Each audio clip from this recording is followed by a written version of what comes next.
Streaming, start recording. The links are out there, just like the X Files. I shared it on my Twitter. So, and here we go. We're live. Hello.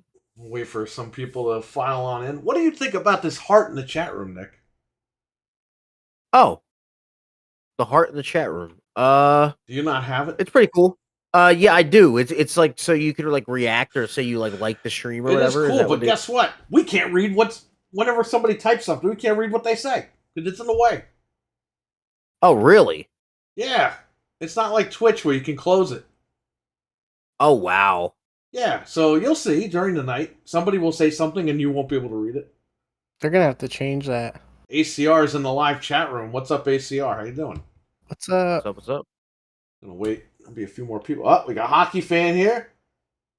He said, I told you Leatherface would debut. The Alchemist is here. What's up, guys? So We got people filing in immediately. Abo is here. Hello. So Anthony is not here with us anymore. So we have Nick. The exhausted one, the legendary exhausted one is here. Oh my god. Yeah, hi guys. I'm happy Perry let me join. So you're always allowed to come in. I just thought because everyone left that you were like, all right, I'm home alone, I'm doing my own stuff. No. I like I said, I've been in the house. I'm kind of under the weather, so that's why I kind of sound like SpongeBob when he got the suds. But I'm pushing through. So I'm glad to here to hang out for a little bit and talk some video game stuff or tech stuff. Whatever. Video games. We're talking wrestling. Okay. Okay. All right, really quick. Leatherface debut tonight. It felt like WCW all over again. Aren't they? They're doing like some promotion shit, right? Yeah, the game comes out Friday. Yeah, so they're doing like a promotion. I saw they did. Didn't Jeff Hardy do like a Texas Chainsaw Massacre death match or something? It was some. And Jeff Jarrett won. So it's WCW all over again. But I saw a still image before you went live on Twitter, and I was kind of like, "What the fuck?" So Leatherface ran out at the end, danced around, chased Karen Angle around, or Karen Jarrett. Sorry about that. I don't know who would kick my ass, Jeff or Kurt. Kurt might be offended. Oh, that's her name's not Angle anymore. All right. Well, let's get to it. Hello and welcome to Game Complainers, episode 505. I'm your host, Perry. And Frank. And you're the co-host, Nick. So you're the co-host. And hey, co-host Nick. There you go. So we're here to talk about a bunch of things, including the biggest story of the night, Rhinus.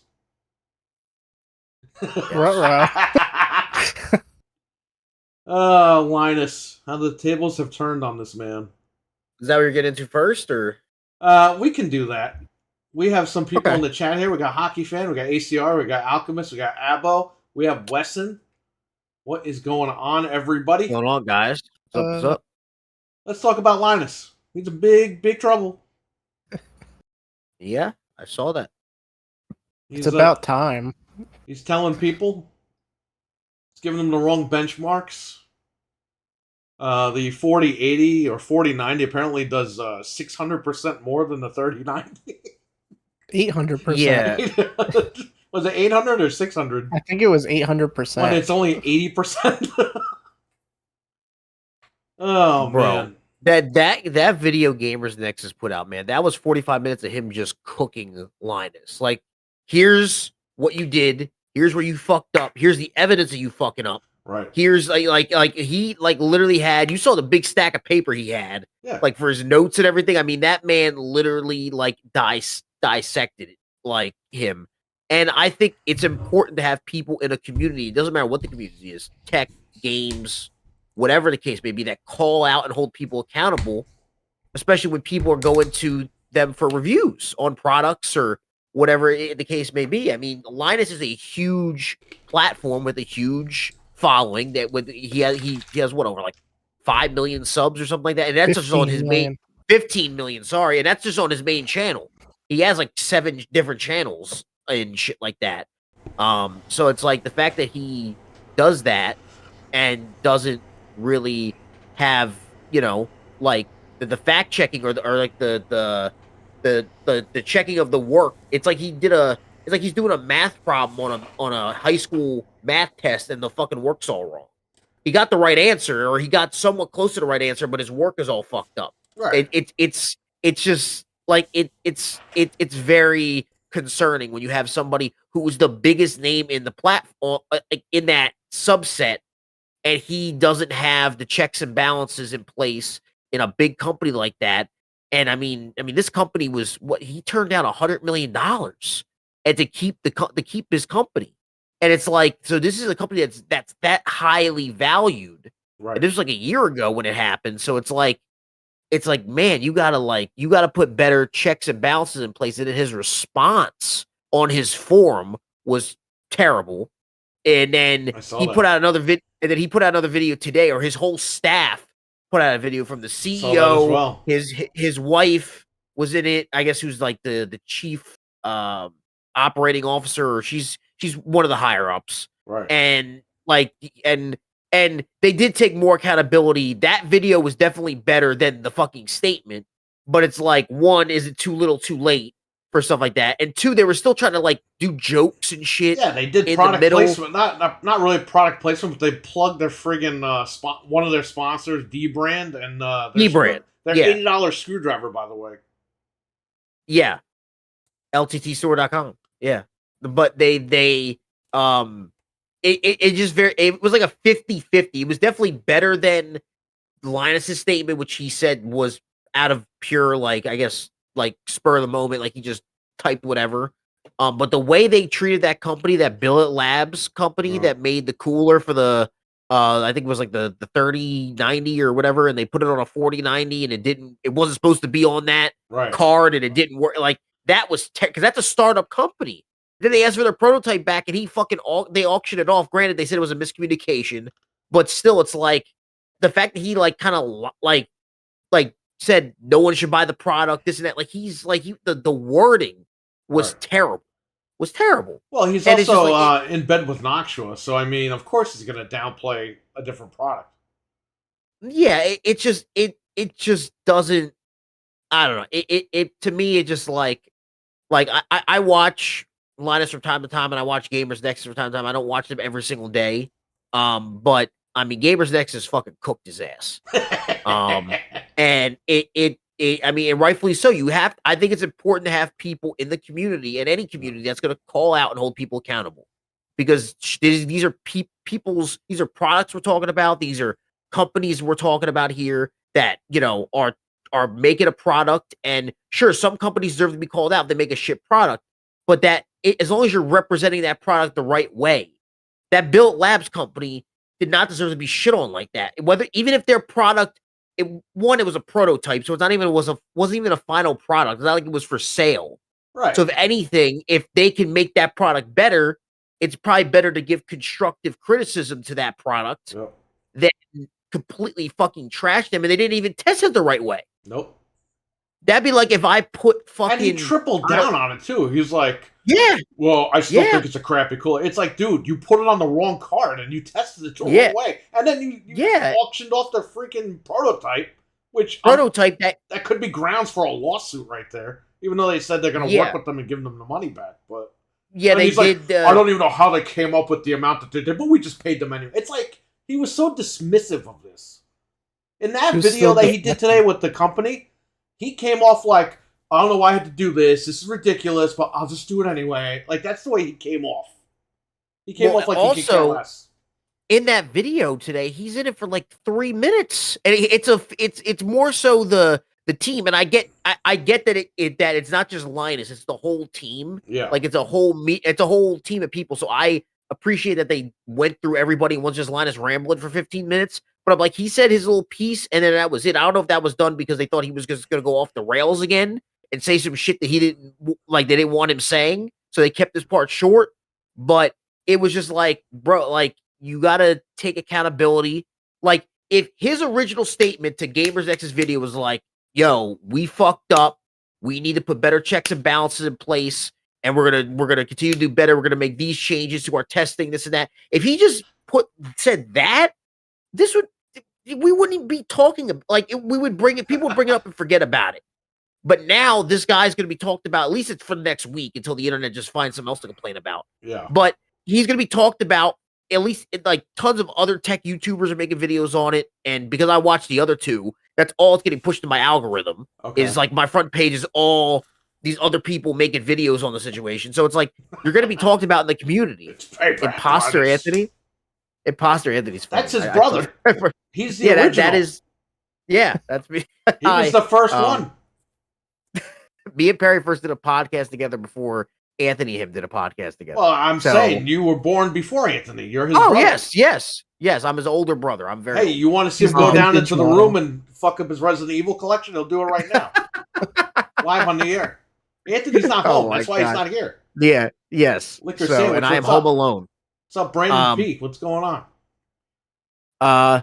But yeah. So it just. I'm sorry if I'm rambling, but it's very.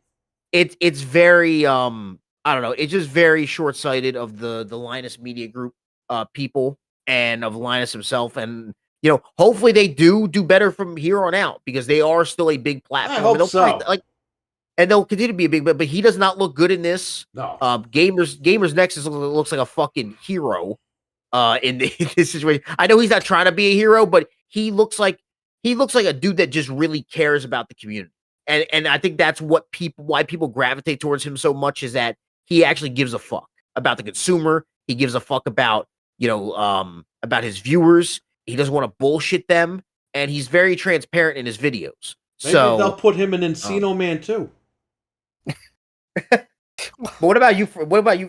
What do you have to say about it, Frank? You've been kind of like just, I didn't know if you had anything to say. I didn't want to. I didn't realize how bad it was until the Gamers Nexus video, and I realized like how much they affect people's businesses, like the cooler. Like that's a huge blow to a startup business like RWKD, what's up, man? The cooler.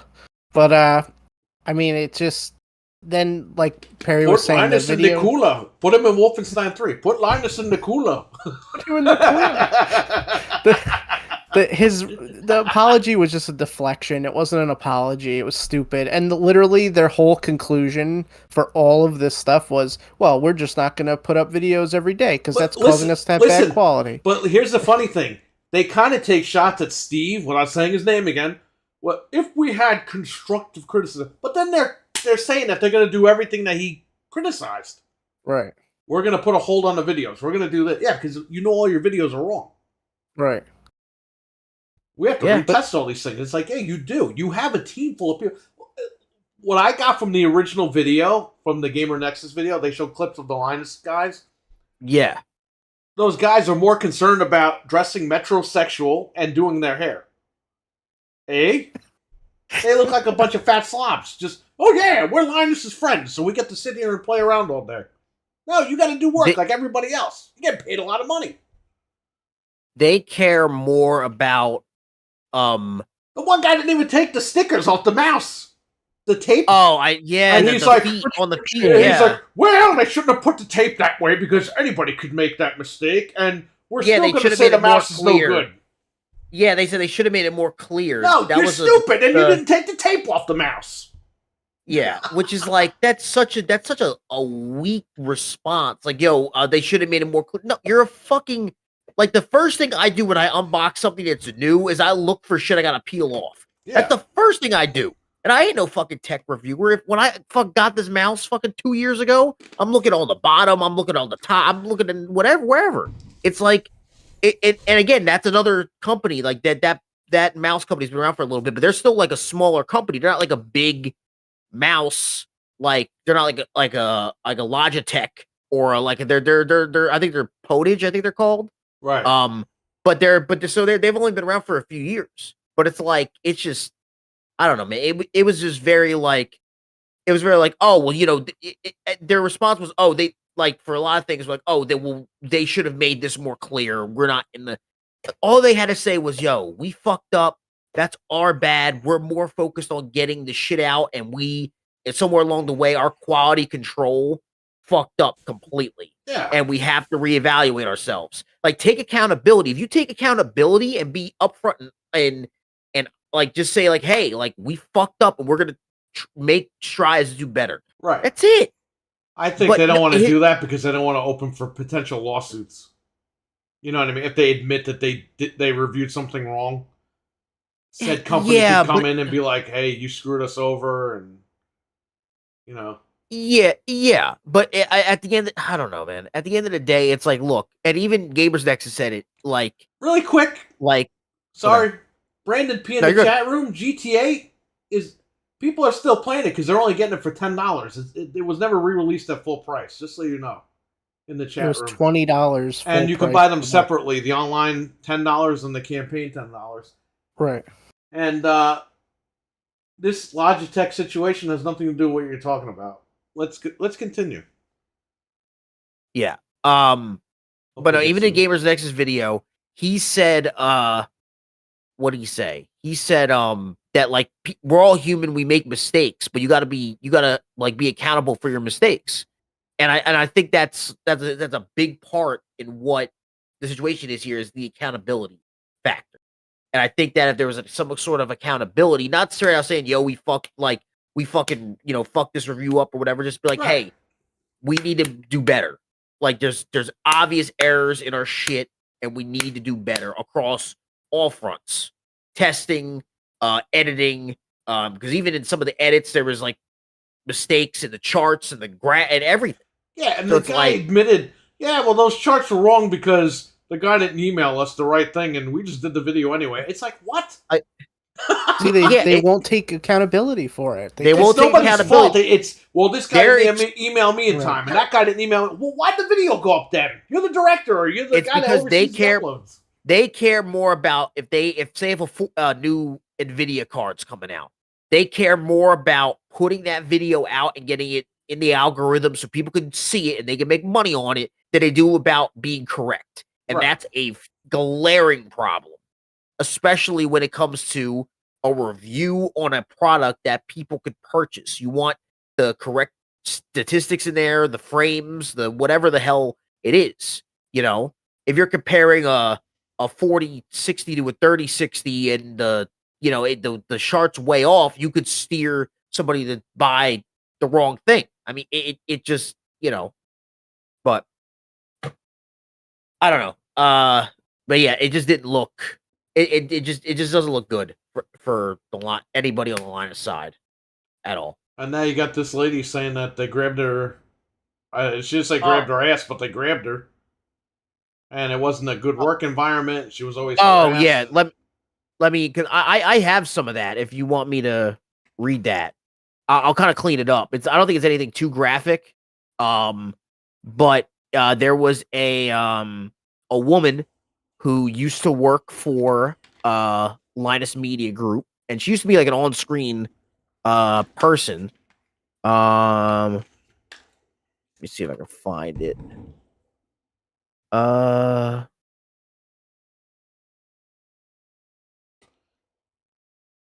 Let's see here.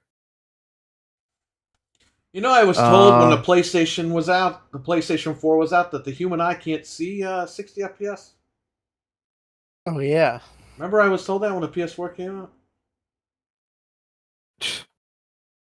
Hang on a second here. It's just funny that they still, their result of all this is, well, we're not going to upload daily because, that's what's causing all these errors. Well, because I guarantee you they had all their videos in the can, and now they have to go through them to see which ones are wrong. Right, but instead of saying, "Hey, we're messing up," they're like, "Oh, well, we'll just upload slower. That'll fix it." And we will only take constructive criticism from our forum posts. It's like, what? That means they're saying from the viewers. It's like, no, you're putting out charts that your viewers are looking at. Are your viewers testing out 4080s and 4090s and reporting to you? That's not their job. That's your job, man. They're doing the work for them. That's like if I go to a restaurant and I sit down and I'm like, well, I have to go to the kitchen and get my own food because no one's going to help me. Okay, so this is sorry. No, go ahead, Frank. They pretty much did their version of "we're being crunched." That's literally what they were like. Like, oh, we keep having to release these videos. We're being crunched. Yeah. Okay, so this is the person. Her name is Madison Reeve, and she used to be an on-screen person for Linus Media Group. It says, "Stop speculation of DMs I'm receiving. I chose to quit my role at LTT because it and the working environment I was facing were ruining my mental health. The number of daily items the social media role at the time was expected to fill was incredibly high. I was expected to post 3 tweets, 2 Instagram posts, and 2 TikToks minimum per day. I was also expected to plan, film, edit, and post 2 float plane exclusives per week. This included wrangling people to be in them when they were also struggling to get their own work done. Apparently they weren't doing anything. And then let me see the next one here. There's a few tweets here. What work were they doing?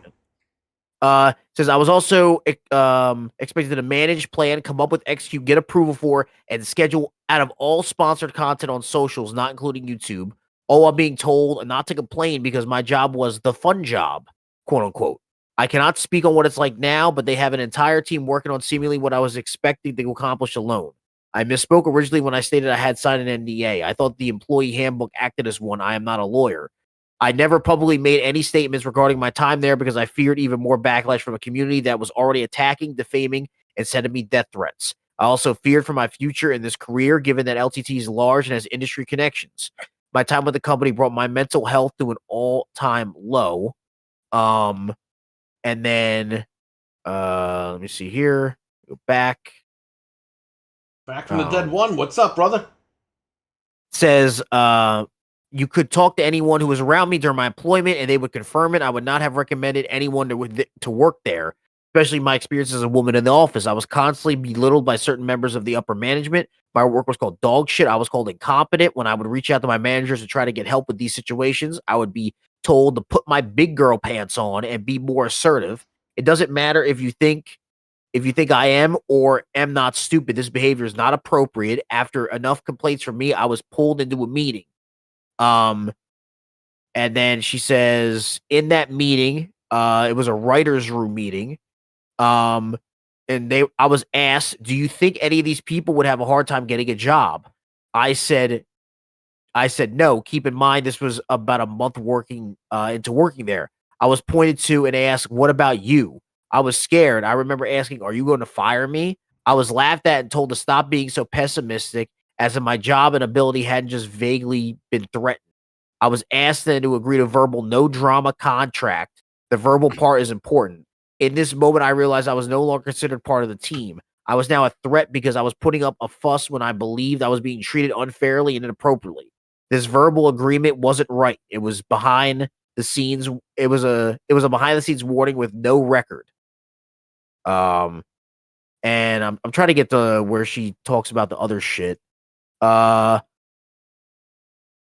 job running a company line. It says the Alchemist in the chat room. A warning that came very shortly after I had come forward stating I had been inappropriately grabbed multiple times in the office, amongst other issues. I was barred from being in videos, so when you ask what happened, why I wasn't sharing more content, this is why. There is this perplexing fear that people will leave LTT and start their own thing if given a platform. So if that platform could threaten negative things coming out of your company or you'd probably want to squash it too. In my experience, there is a belief that everything you accomplish, no matter how much is created by your own effort, is actually due to Linus giving you a platform. This is what I was told when I moved from Arizona to Vancouver to take this job. And it goes on and on.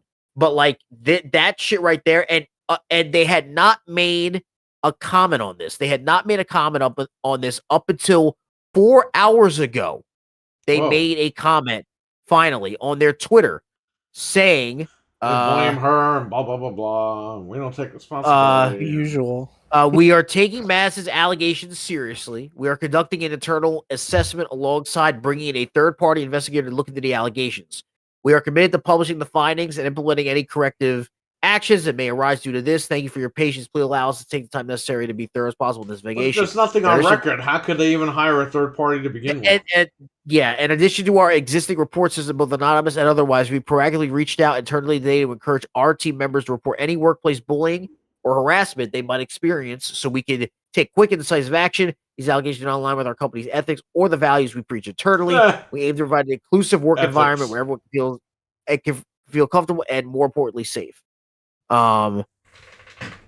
And yeah, so that's pretty much it. So that was just 4 hours ago. That was at 6:48.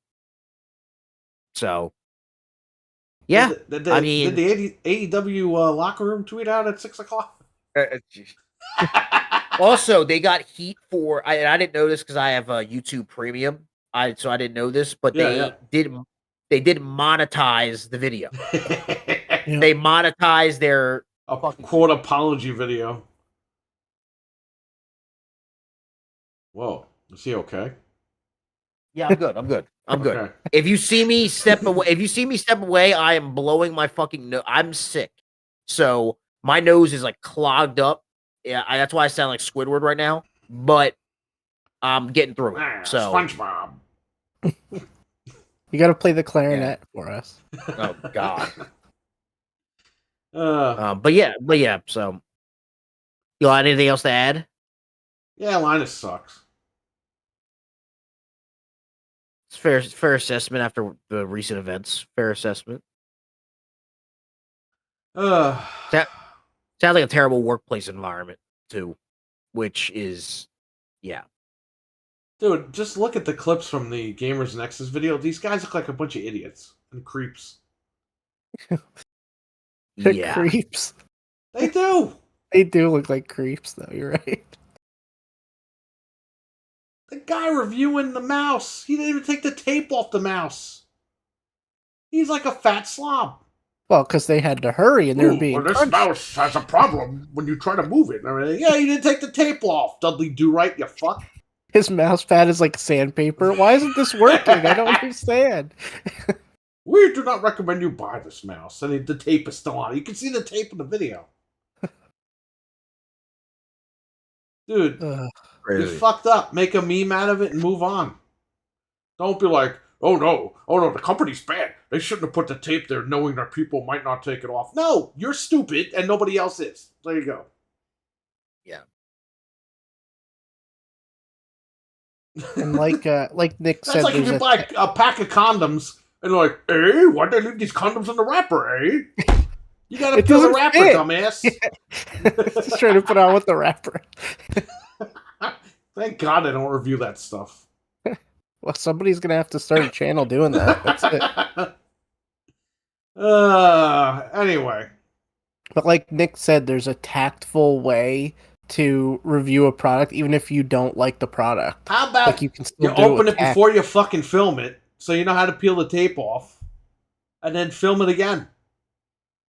That's what they do in Hollywood. They don't film a scene. They don't have Bruce Willis running through a ball of fire one time. They're like, that was perfect, Bruce.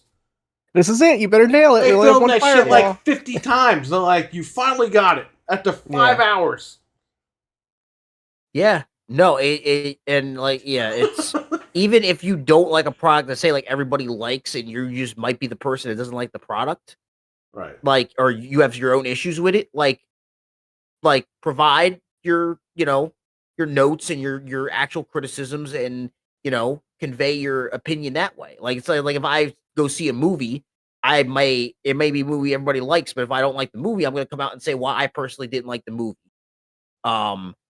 But I'm not gonna go in there and be like, oh, well, the AC was too cold and I don't like this movie. That wouldn't be like you should go see this movie because the AC was broken in my theater. They didn't put enough butter on my popcorn. Yeah, yeah. 3 out of 10. Yeah. Yeah. So it's like I don't know, man. But and you don't see the manager of the theater chasing you down all, sir, why didn't you like this movie? Yeah. That's not constructive criticism. No, it's just, man, I don't fucking know, man. But Oh man. All right. Well, what? There's Linus. He got in big trouble. Yeah. Shout out to Gamers Nexus. Every time I watch Gamers Nexus, I'm like, get a haircut, hippie. Now he's earned. Keep your haircut, hippie. So there you go. Definitely hire him for Encino Man 2, though. All right, let's move on to the actual news. They're going to remake Encino Man with him. I heard they were going to make another one, which I don't know how they're going to do that, but whatever. It wasn't that great of a movie, but okay. Brendan Fraser wins a freaking Oscar, and then he's like, "Yeah, I'm gonna take a break from acting." I'm like, bro.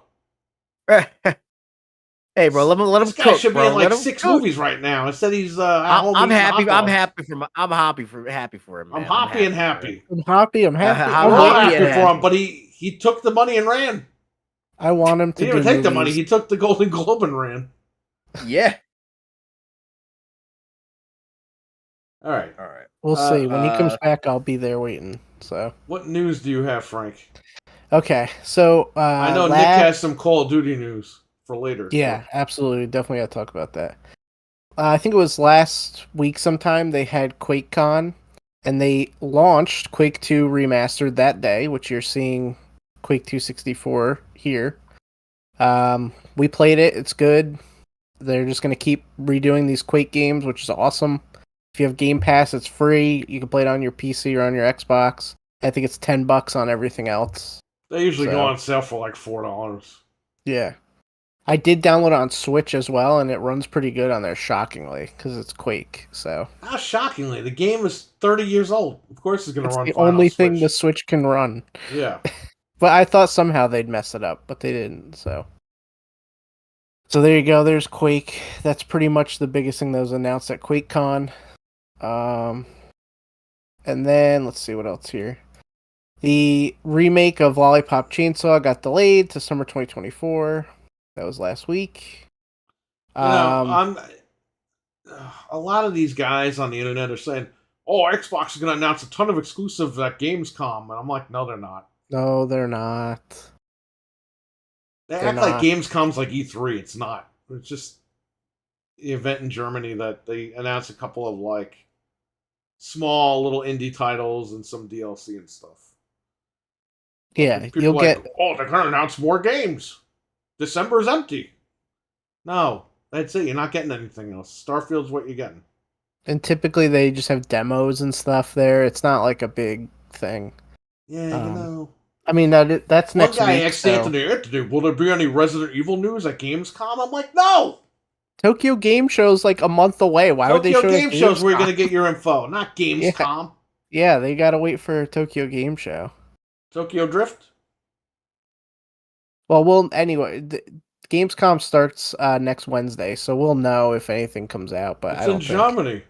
there's anything big. Yeah, and then Tokyo Game Show I think is September 21st. So that's where you'll get Resident Evil stuff if they're gonna do anything. So we got some pretty big news actually this week. The photos of the PS5 Slim have been leaked. Yeah, and of course the first thing is, it's fake. Yeah, was the pictures of the PS5 fake? Nah, it's real. Remember those pictures came out? And people were like, "That's not really the PS5. They even have the dimensions of it. I'm pretty sure it's real. And people are like, "Why is there a disk drive?" It's like, because it's going to be a switchable plate, you idiot. Right. They're not going to sell you a PS5 Slim with an empty slot. No, it's just covering the hole. That's all it's going to do. Modern Warfare 3 comes out tomorrow, says RWKD. Wow, that's some breaking news here. They're having an event tomorrow. Yeah, we'll get more of that later. We'll get more of that later. They're all full for spending $100 on Madden. Yeah, Madden has a problem. I mean, doesn't Madden have a problem every year? I didn't even write down Madden stuff because Madden has a big problem next year because there's already a Madden 25 that came out like 10 years ago. So there's going to be 2 Madden 25s. Yeah. So technically, is that Madden 50? When you go to trade it in, it's going to be a big mess. Oh, people are going to buy like the old one and try to trade it with the new box. It's coming. It's definitely going to happen. Thanks for trading the games in. Thanks for scamming us. The PS5 Slim is only 2 inches smaller, which is ridiculous. 2 inches. It's 2 inches. Wait, only? Yeah. That if this is all true, which is seemingly true. There's video of this thing, so it's real. It's 2 inches smaller, and it's gonna have a modular disk drive, so the plate has a big split in it. That's not a split. That's the light. Oh, I thought that was like that thing in the middle is the light, the power on light. So underneath where the disk drive usually is Yeah. a removable plate if you have the drive or not. Oh. So this thing is going to come with literally pieces of plastic. Yeah. It's going to come with a console and 2 pieces of plastic. Okay, it does look. I just saw the video. It's a mess. Yeah, it does look a bit slimmer, but it still looks the same. Oh, I don't know. It's weird. It's like they squished an ice cream sandwich inside out. Yeah. And what are people saying? $399 without the drive? $399 without the drive, and I guess if you want the drive, that's going to be an extra $150. Yeah, so they're gonna get their money from you no matter what. It might be $199. I don't know about this. I wanted to get a slim, but this isn't very slim, so I might wait for the pro or whatever if that's even happening. I don't know what to do here. This is not what I expected at all. You know what I'm thinking, Frank? Get rid of these stupid fucking consoles and just be done with it. Because Just guess play what? on P- I bought these things. I got like, I don't know, $6,000 worth of consoles. You know, in this house, every room has all these machines, and I'm not turning them on. Me neither. I'm I building played a on PC in a PC. couple of weeks for Starfield. Because Starfield can't run the game at 60 FPS because Todd Howard likes to play games like he's playing PlayStation 3. 60 FPS makes me sick because he's old. We don't want it on console, but we want it on PC. You're right, though. I mean, you're better off on PC at this point with all this nonsense. Richard, what's up? I'm kind of glad I'm over on PC. I'm kind of glad. You're better off. I'm building. I have that. I don't know if you saw it when you were here. It's been sitting in my living room for years. It's still brand new in the box. It's a Vetro case. It looks like a speaker / spaceship. Okay.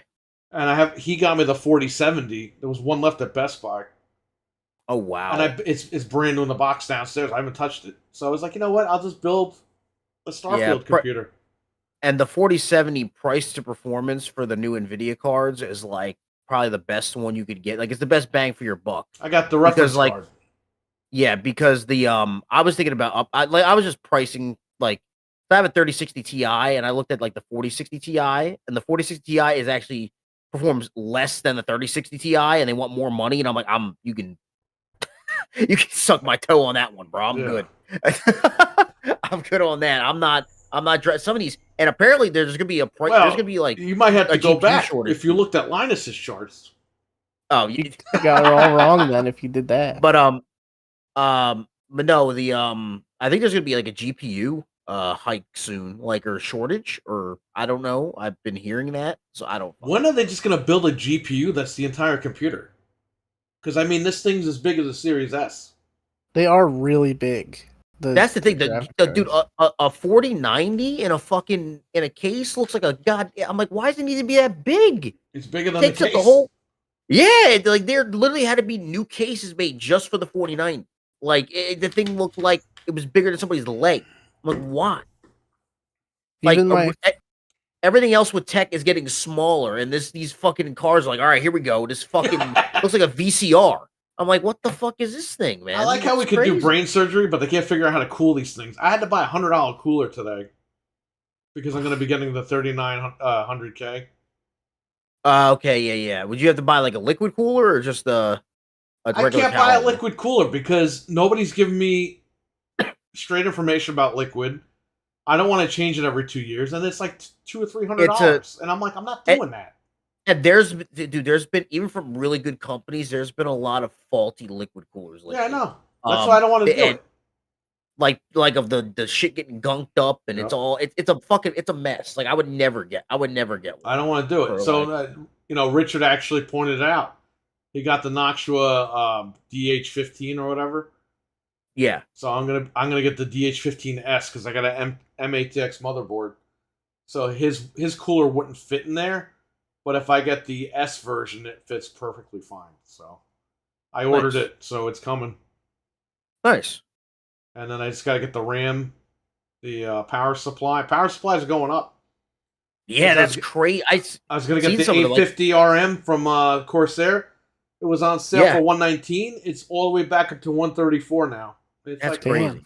And I know, well, like with Corsair, you get really good power. They make really good power supplies. I use them all the time. But, yeah, and they're solid. But it's like that's it. Like there's like really good GPU, not GPUs, power supplies that like I don't know, like a few months ago were like $60-$70. They're over $100 now. They're all going up. It's crazy. It's nuts. I never paid $100 for a cooler before, but now because of this stupid chip, I gotta buy that expensive cooler. Ridiculous. It's crazy. Yeah, no, the prices are insane. Like I hope it doesn't get to like COVID levels again. Yeah. For all this shit. Well, it's coming back. So what's going on, right? Well, also they have that shit signed, or they're not to make it political at all, but that thing that Trump signed before he left office with the whole like the taxing of the imported shit coming over, because that's going to increase the price anyway. That was supposed to affect the price, increase the price of the consoles, because that was a whole big thing. Yeah, and it's going to increase the computer components too, especially the GPUs. I mean, they're all made overseas. Yeah, but you know what? At the end of the day, people are buying them anyway. People are buying them for $1,500, and I told everyone on this podcast, I was like, now that they know you're blowing that money, they're going to keep it like that, and they did. Oh yeah, the prices keep going up, and the performance has been like the same, like, or it's been a little bit better, but it's like it doesn't. Like I could never justify buying a 49. Like I just don't know. Like again, I'm not. Yeah. It's just like the price to performance doesn't like add up at all, and I'm just like. I think the 60 series and the 70 series are the sweet spots. Yes. And that's it. I think anything else is just overkill. Anything else, you're just flexing because you want the biggest, newest card, or you have to have the newest card or the best card on the market. Right. You know, and it's like you don't always need that. You know, so I agree. I think that's yeah. The 70 and 60 cards are the sweet spots. Be smart with your money, people. Be smart with your money. And SSDs are going down, but they're going up a little bit. But they've gone down a lot. I grabbed the 2 terabyte NVMe's. They were $79.99, and then 2 days later they were $74.99 a piece. And I'm like, yeah. No, my buddy's built a PC. He got like one of those Samsung NVMe's. I got them right here, Samsungs.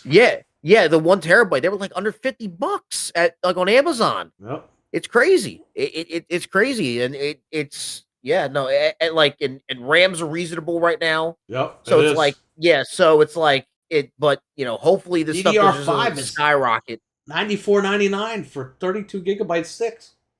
Yeah, that's crazy. Going down it's going down as well. It's nuts. So I'm gonna get 64 gigs. Right now, if you're a PC builder, it's like a good time because like everything besides power supplies and like everything like that, and there even some like some more like I guess not like cheap cases, but like there's more like budget friendly cases that are really fucking good that are not super expensive. Yep. I mean cases for like Corsair cases are cheap. Yeah, and they're coming with like pre-installed fans and shit, and they're like not even breaking the bank. And I'm like, that's awesome to have like more budget options to. They actually come equipped with all that shit. So now's really your chance to build, just in case. This would be the time. Well, that's why I told Anthony, but he's dicking around. Hey, I'm going to build the computer. Hey, you got to hurry up before the prices go back up. I told him he's got to do that shit now. he's got to do that shit like because I keep telling him every week because I'm like, dude, the NVMe's are dropping like week to week. And he's like, we're doing we're raising the money for it. I was like, you better hurry the fuck up and raise that money because you do not want to wait till like October, November because who knows what'll happen. You could be in a totally different climate by then. Yeah. By the holidays, this shit might get crazy. Like this shit, the end of 2023 might be kind of wild for computer prices. Yeah, especially if a lot of people are going to jump off the consoles because of the refreshes again. It's like, I don't know, man. Back from the Dead says, if only I had the money to upgrade my PC. You will back, don't worry. Yeah, man. It's a thing. That's the thing is that like PC maybe I'll hit a scratch off ticket or something. Yeah, I mean, like when I was trying to do a because I was originally on console and I was going to game on PC. as like some people may know, I was originally on console and I streamed, and I was gonna go to PC, but I wanted to do like the PC I had to stream with. It was good. It was a 1660 Super. It was it was like a solid PC for streaming, but it wasn't good enough to like stream and game at the same time. Yeah. Essentially. So and when I was looking at PCs, the prices were still pretty. It was like towards the end of 2021 where like the price was still kind of out of whack for especially GPUs, like mostly. And but at the time it was before the 40 series. I wanted the 30 series, so it was Newegg had a Black Friday sale where I got like one of their custom built PCs from their ABS line, and it was a 3060 Ti, 11 Gen i7, 16 gigs of DDR4 RAM, right? Like really like a Cooler Master cooler, like really like solid build. Like it was like $1,100 on their Black Friday sale, which at 2021. A 3060 Ti alone was going for like $800 at some point, like on the resale market. It was insane.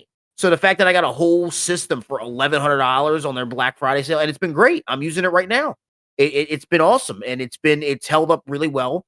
I have the upkeep on it. I clean it out every month. I clean it out, so it's like I try to keep the upkeep. And the 30 series cards are really still really solid. Like if you can't afford the 40 series, like a 30 series card is still a really good card to like get, games like with high frame rates and stuff. So and this computer now is a 3080, but I'll tell you the story with that. I needed a card because I was building a computer, and I was like, oh, man, I can't find a card anywhere. Yeah. I was like, oh, wait a minute. Let me try Dell. So I went to Dell. The 3080s weren't even up yet. And I was like, refreshing, and then like a few hours later I went there, refreshed, and it went up for sale, and I got it at retail. Wow, that's huge. I think it was only like it was only like 8 something. Yeah, that was the 3080 like right when it came out, and I was like, yeah, those are reselling for like $1,500 online. At that time they were going for $1,700. That's crazy. And I was like, you lucked out big time, bro. You lucked out big time with that. Yeah, I ordered it, and they said, okay, when it's in stock, we will ship it. And like they targeted it for like 2 months down the line. They shipped it in like 3 weeks. I got the notification. You've been billed. I was like, yeah, and it's right here in this computer. Yeah. So that was and then afterwards I was like, that's it, I'm not doing this anymore, whatever. Yeah. And then like I built the home theater, I redid the home theaters, I built brand new computers for the movie room in the basement, and I built a brand new computer for work. So I did I only did that because the 11th gen i9s, I don't know why, but Amazon had it for like $230.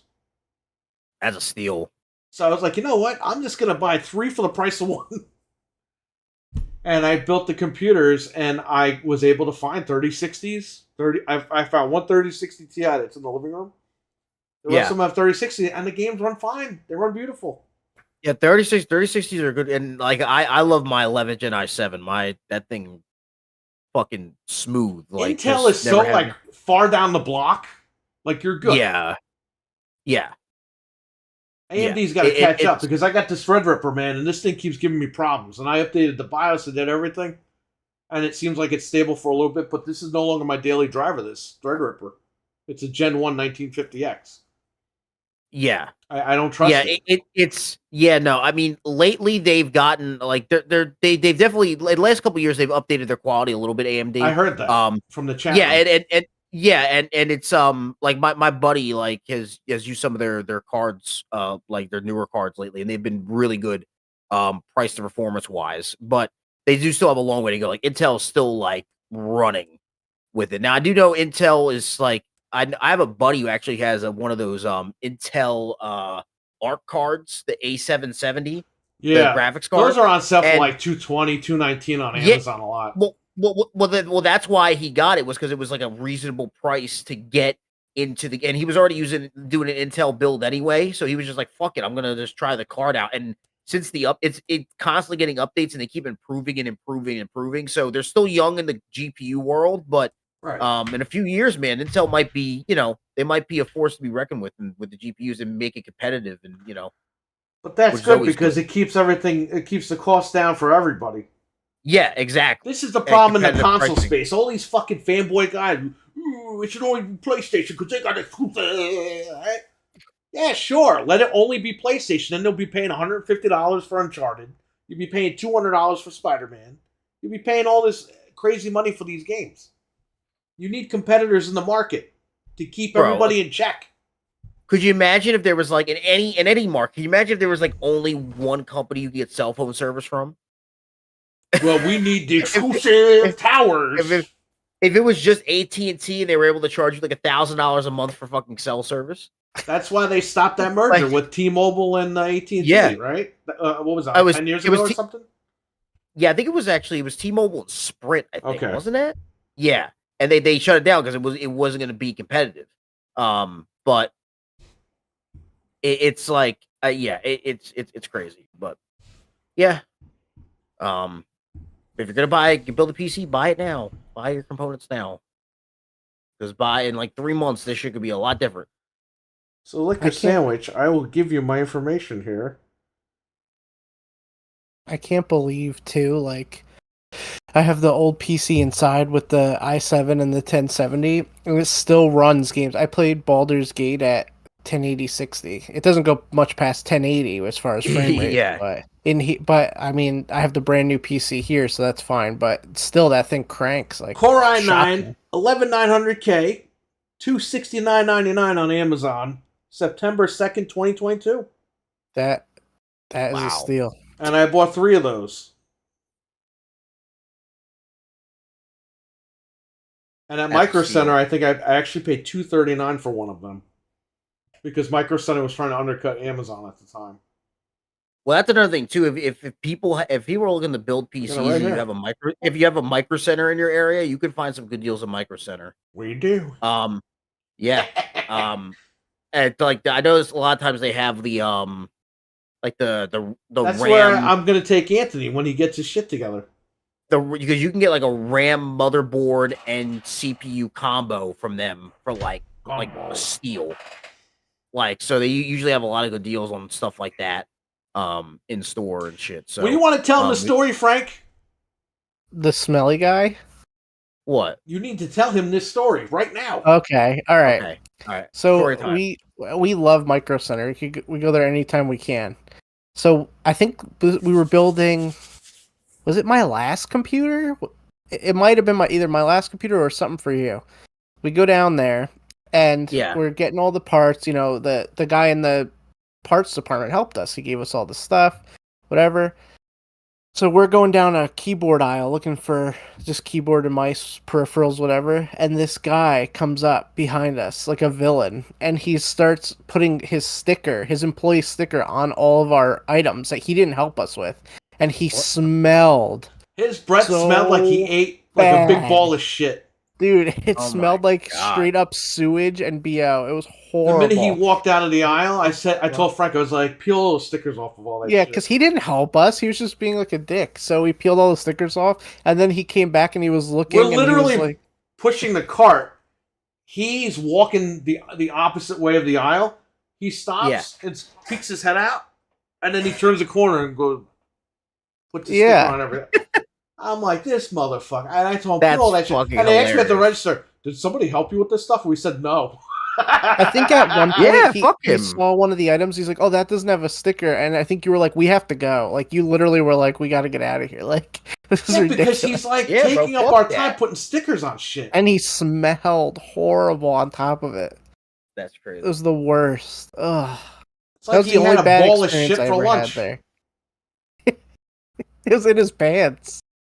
Yeah, he's in the lunchroom in the break room, and he just takes this big ball and that's what it was. Horrible.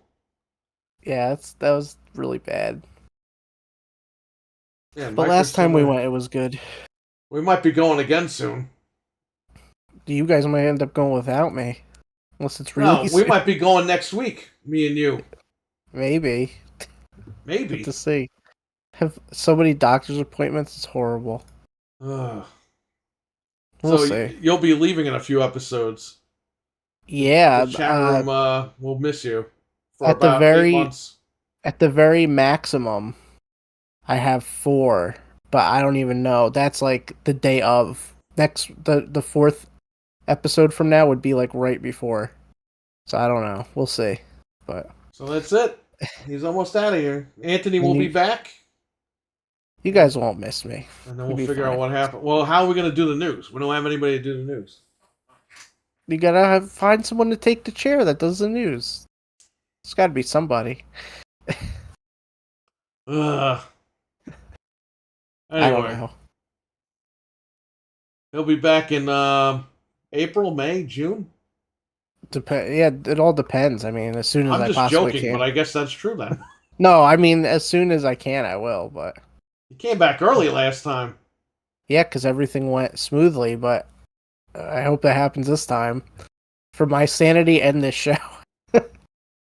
Resident Evil 4 is confirmed for VR at the Tokyo Game Show, if anybody cares. Good, because guess what? Nobody's still going to buy that shit. That thing is like, the PlayStation VR is screwed. Yeah. Okay, so IGN, this is a big thing going on in the Xbox community. All these Xbox guys are like, freaking like crying over this shit. IGN covered Liza P for PlayStation 5 and PC, but they did not acknowledge the Xbox version, which is on Game Pass, by the way. Yeah, why did they? Game Pass day and date. I don't know. They act like Xbox doesn't exist. Well, guess what, IGN? You can go fuck yourselves. You're the problem with the industry. You and Linus should just get in bed and have a bunch of stupid kids somewhere else. But yeah, let's ignore Xbox because Xbox sucks, right? Nick. I love this, right? All these guys, America, let's buy the Japanese products. Gotta love it. But you The think hypocrisy. they should have covered the Xbox version America, first and foremost because shit. it could be, you could play it on Game Pass. So why wouldn't you at least be like, hey, there's an option here? You're not supporting the developers. Bro, was I supporting the devs when I rent this shit at Blockbuster? Come on, it's the same thing. Stop being stupid. Or when you buy a used game. Yeah, these guys love GameStop, right? You go there, buy your used hipster underwear. They have used candy, used clothes, used food. A pack of gum with half the gum missing. Oh, and if you don't give them their perks, they'll get upset and they'll have to threaten to quit. Anyway, yeah, I think that's stupid. What are you ignoring a whole platform for? Because it's on Game Pass? Who gives a shit? That makes no sense. Why does IGN care if you're using Game Pass or not? What do they care? Doesn't affect their wallet. What about the PlayStation service? What if it was on the PlayStation service? Then they'd be like, oh shit, you could use this on the PlayStation service. That's why PlayStation's great. They'd be promoting it. I think Sony needs to go away so that people can, like, get in check. And again, like we said, that's not good for the industry as a whole, but these PlayStation guys are really stupid. None of these companies are really producing anything, so if one of them goes away, are we really going to care? It's like, what are we going to lose? Yeah, but like I said, if somebody goes away, then the prices go all the way up because there's nobody keeping them in check. That is true. Why do you think Nintendo stays out of all this shit? Nintendo's buddy-buddy with Microsoft because they're in the same freaking cul-de-sac over there in Redmond, but at the end of the day, they're in the corner, be like, hey, you guys fight this out. We'll stay in the corner and do our own thing. Yeah, exactly. And Nintendo doesn't like Sony because Sony tried to screw them over on the licensing. Yeah. So Nintendo is just like, yeah, we'll stick with Microsoft because we actually like them. But we're going to be in our own corner doing our own thing. So yeah. They know they're going to make money no matter what, so exactly. They don't have to worry about anything. That's it. They'll be here long. They were here before I was born, and they'll be here long after I'm dead, probably. So Nintendo, yeah. They're never going anywhere. They almost did in our lifetime, 10 years ago. They almost went away, but Hopefully it means separate ways will be there. Oh God, the separate way. You know what? I hope they don't do separate ways. So all you guys are like, huh? I just gave Nintendo money recently. What, you buy a Switch? No, I bought a booster box of Pokemon cards. So, I've done that. That's even worse. yeah. So I'm guilty of the same. It arrives Monday, so yeah, if they don't steal it. I hopefully ordered. they don't. Wario had the games were like half off, so I got Diablo 4. I got that for $30 from Wow. QVC. Yeah. What do you think happens? It gets right over here to UPS, right by my house. They lost the package. Ugh. And if you Google QVC packages and UPS, they all magically go missing before they get to the owner. They get to the plant as processing, and you never hear them. I went there, and the lady, as soon as she pulled up the tracker, oh yeah, it's lost. I'm like, it's lost. It's here. It's in her this building house somewhere. No, you got to call QVC and file a claim. She don't want to hear it. Wow. So it's like they're all in on that shit. They probably know they could get away with it for whatever reason from QVC. Yeah. Well, I'm joking about separate ways. I hope it is announced, but I think the Resident Evil community is I think they get a little too horny for their games. We want Code Veronica. We want separate ways. We want Wesker. We want Claire. We want Jill. We want. It's like, shut up. Just wait for the next game. It's like you just got 4 remake. It's like, just chill. But we got the movie, so that means more games are coming next week. Oh my god. Oh, well. Everyone just gotta take it easy a little bit. Breaking news: that movie sucked. I have it right here. It's downstairs. Movie sucks. Big deal. They all get them together and that's it. What about Code Veronica remake? It's not. No, I'll take a Code Veronica's Closet remake over Code Veronica remake. Code Veronica is a bad game. I replayed it this week, and it does not hold up at all. You're literally backtracking more than God of War 2018. And when you finally get the item you need, you get to the room. And then the room is like blocked, and it's like, yeah, you got to get something else now. And it's like, I just spent an hour trying to get into this room, and now there's a door in the room that's locked. So it's a giant fetch quest? It's a fetch quest. The characters, they're no good. I mean, maybe they'll streamline. There's literally a scene where the guy, his sister comes out of the tube naked. The guy's on the floor crawling to her, looking at her naked, going, Alexia! Ew. She's nude. Then he dies. She grabs him. It looks like she's breastfeeding the guy because of the way that the camera's angled. She's literally holding his dead head on her freaking tit. Maybe it'll bring him back to life. While she's singing. What? That's hilarious. It looks like she's breastfeeding him and singing. That's ridiculous. Dude, you know why they didn't remake this game. They can't figure it out, probably. Well, it's one of the lowest selling games in the franchise. Don't tell that to the community. Sorry. You are lying. I bought it last week. I was there when it came out, even though I wasn't born yet. My grandparents were there when it came out. At this point, yeah. Damn. I want to see that scene in the RE engine. Good luck. Oh, God. They're going to have to really streamline it then. Code Veronica went off the deep end. Yeah. Code Veronica is not... You could beat the first Resident Evil game like 6 times with the amount of time it takes you to beat the Code Veronica campaign. I love Code Veronica, but I'm okay with it not being remade. David R. says, my GCs, what's up? What's up? What's up? Yeah, Code Veronica is a very unique game. Yeah. A lot of disturbing brother-sister innuendos in that game, and I'm like, what am I playing? I hate to Like say it. Capcom, this is why they remade everything, because they had fucking perverts just writing these stupid scenarios for these characters. That's what I said the other day, that they're all perverts. They are. Yeah, that's wild. That's wild. Oh, Chris, promise you won't leave me again. And who the fuck says that to their brother? While grabbing them from behind, like, oh yeah, don't leave me again. Don't leave me, I might get horny.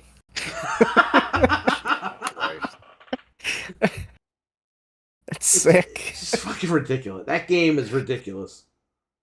And Steve is underage trying to get with Claire. Ew. He's literally thinking about like kissing her while she's asleep. Ew. It's like, what is going on with these fucking developers and these story They writers? can't remake that. And Steve's legs are like all the way up to his fucking nipples. This guy's legs are gigantic. The character's like disproportioned because of this. I don't know. Sounds absolutely Way horrible. bigger perverts than RE6. Capcom is still horny. Look at Lady D, says The Alchemist. It's true. Cannibal Ritual. I bought a PS2 port of Code Veronica in 08 and 09. I never really played it much. Now I'll take my place at the stake. Or Jill's scene in Remake 3. I don't know, man. I'll take Remake 3. You could beat Remake 3 like 10 fucking times. Yeah. In the amount of time it takes you to beat Code Veronica. And it's not because Code Veronica is such a great game. It's because there's a lot of fetch quests. Yeah, I don't like that. The game has problems too. On top of all that. So, whatever. Speaking of problems, Freddy vs. Jason turned 20 yesterday. I just watched it. I again, rewatched it I thought we yesterday. would talk about it. And that movie has a lot of problems that I didn't catch the first 20 years. I mean, The sheriff says, put a roadblock. Nobody out, nobody in, and they go right to Crystal Lake without a problem. Yeah. And isn't it really far away? Yeah, they drove from Ohio all the way to New Jersey while this guy was still tranked. He was still asleep. They didn't stop and get gas. Yeah. No, it's a goofy fucking movie, but it's fun. Yeah, like, it's a fun movie. The story with the humans, I call them. Yeah. The story with them makes no sense. It's disproportionate. It's out of whack. No, yeah. It's uninteresting. The real story, which I give the movie a 10 out of 10, is Freddy and Jason. Yeah. That's the fight. That's why you're there. You're there for them. You're not there for the other characters. Yeah. Every time I've seen the movie, when she pulls him out in the cabin and that music hits, it gets me every time. It's I'm on. just like, because you know it's on, and he's scared. Yes. But then they cut to the scene where he's standing there like, oh, yeah. I hate that. He should have been on the floor like, oh, shit. And then he, like, gets up, and he's, like, terrified. Yeah. And then he comes to the realization, all right, if we're doing this, we're doing this. Then he takes the claws out, and then they're facing each other. That's the way they should have done it. But they cut the promo. He knows he's screwed. In the trailer, they walk up to the fire. So they cut that into the movie. Like, he's like, oh, and then he's like, Yeah. Dreadpool, he knows what's he's up, toast, brother? though. I forgot how much I liked that movie though. Like I hadn't watched it in a while, and I was just like, man. I remember your sister said that movie sucked. I was like, what movie were you watching? What? Because I first saw it in high school. I saw it in the theater. I saw it at Yonkers at 3 p.m. I still might have the ticket in the DVD case. I wish I saw it in theaters now, knowing how good the movie is. But I saw the trailer for it during Terminator 3 because Terminator 3 came out that year. I saw Terminator 3 in the theater, but not that. Freaking Freddy vs. Jason. Great movie. It's the plot for them is good. Like they really that was a good idea to go with that thing where he's like controlling him at first and then he like kind of goes off the rails. Yeah, it was very good. When's that coming out on 4K? Never. I need it. The rights for all those movies are so fucked up. Like all those old horror movies are so fucked up. Well, I have breaking news. Well, not breaking news, but I have news that just came out within the week. There was a rumor that Blumhouse got the rights from the Cravens to do the new Freddy movie. It has come out. New Line Cinema did reacquire the rights, not Blumhouse. Oh. So New Line Cinema will keep Nightmare on Elm Street rolling. Oh, wow. We'll see what they do with it. Well, yeah, they have to do something because, Freddy and Jason are like our version of Wolfman. I'm sorry. Frankenstein and Dracula. Yeah. Wolfman's fucking Leatherface making 1,000 fucking movies nobody cares about. But that's our Frankenstein and Dracula. Like, why aren't they using them? All this time is being wasted.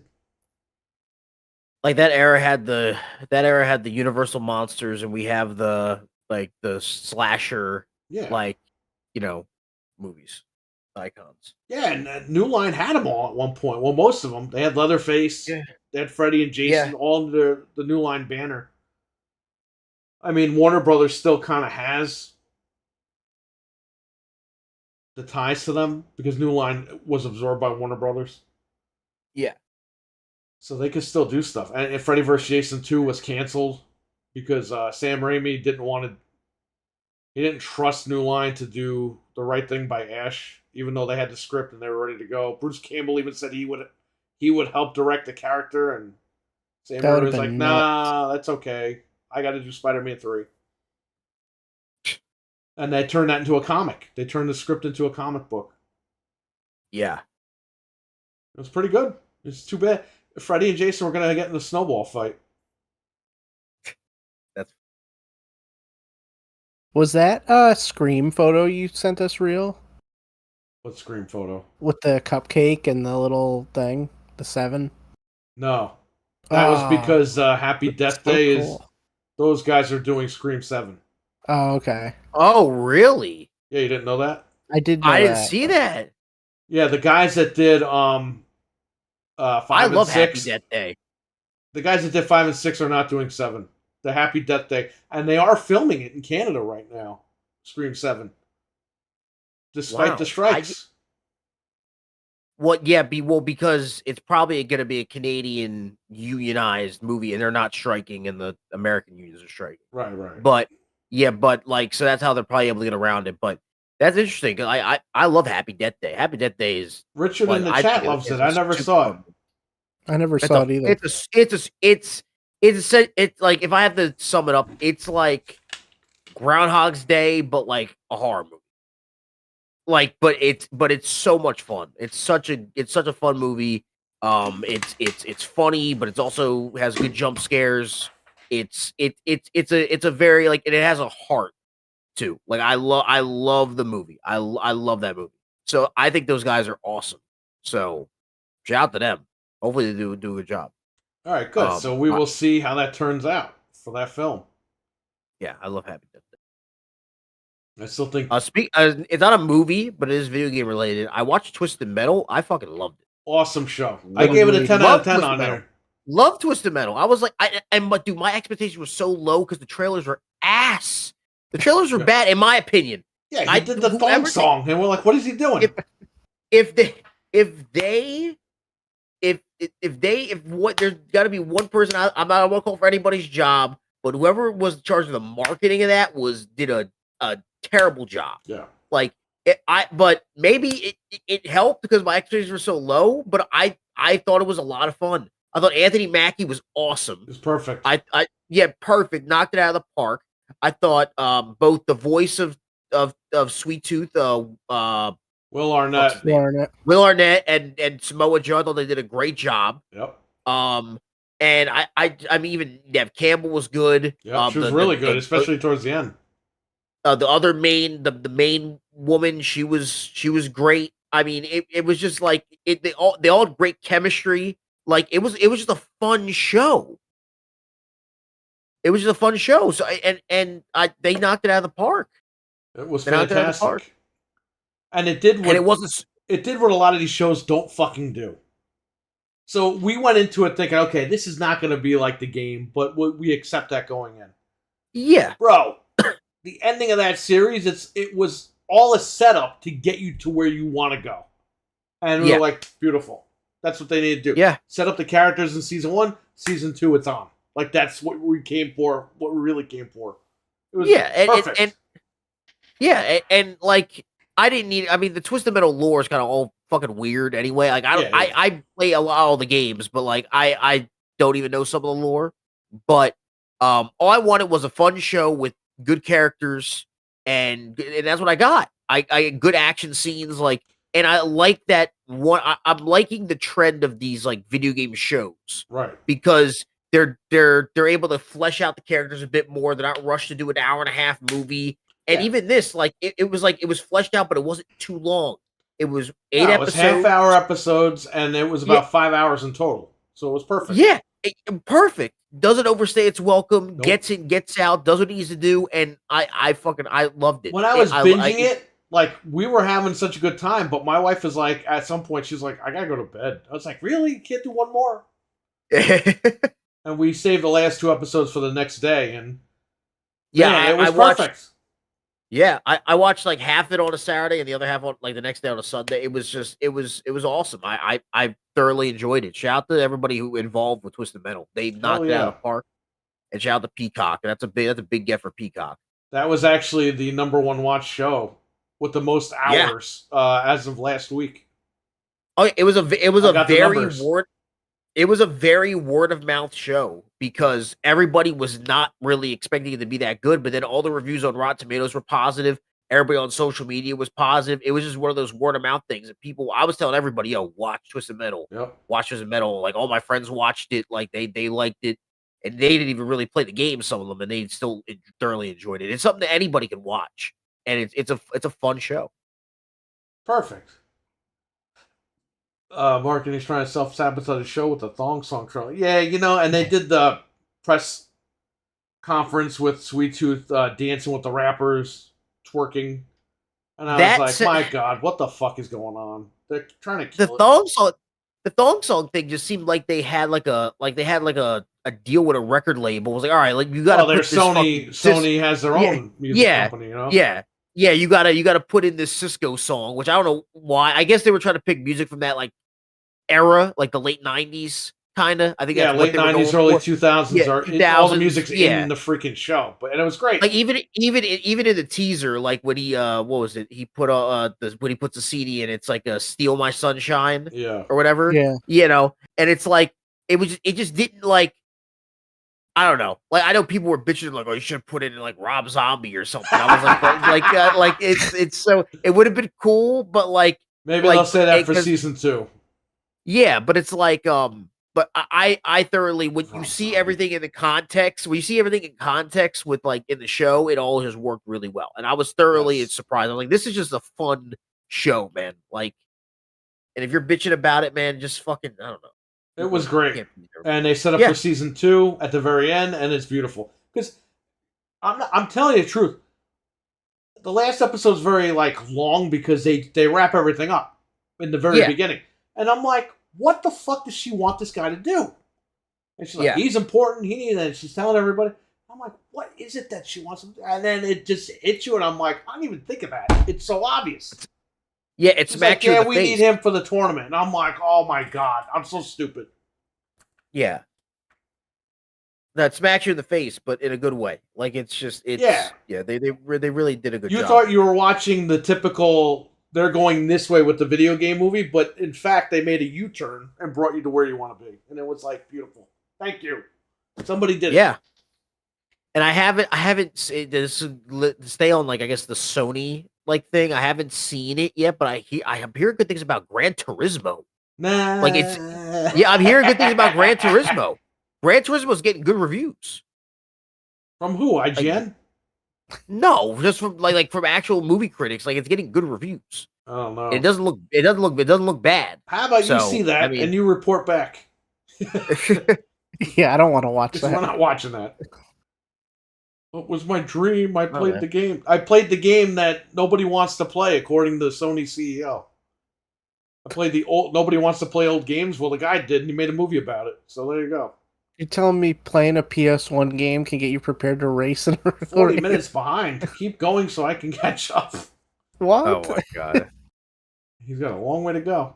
Does it come with a $40 car skin? No. Probably. No.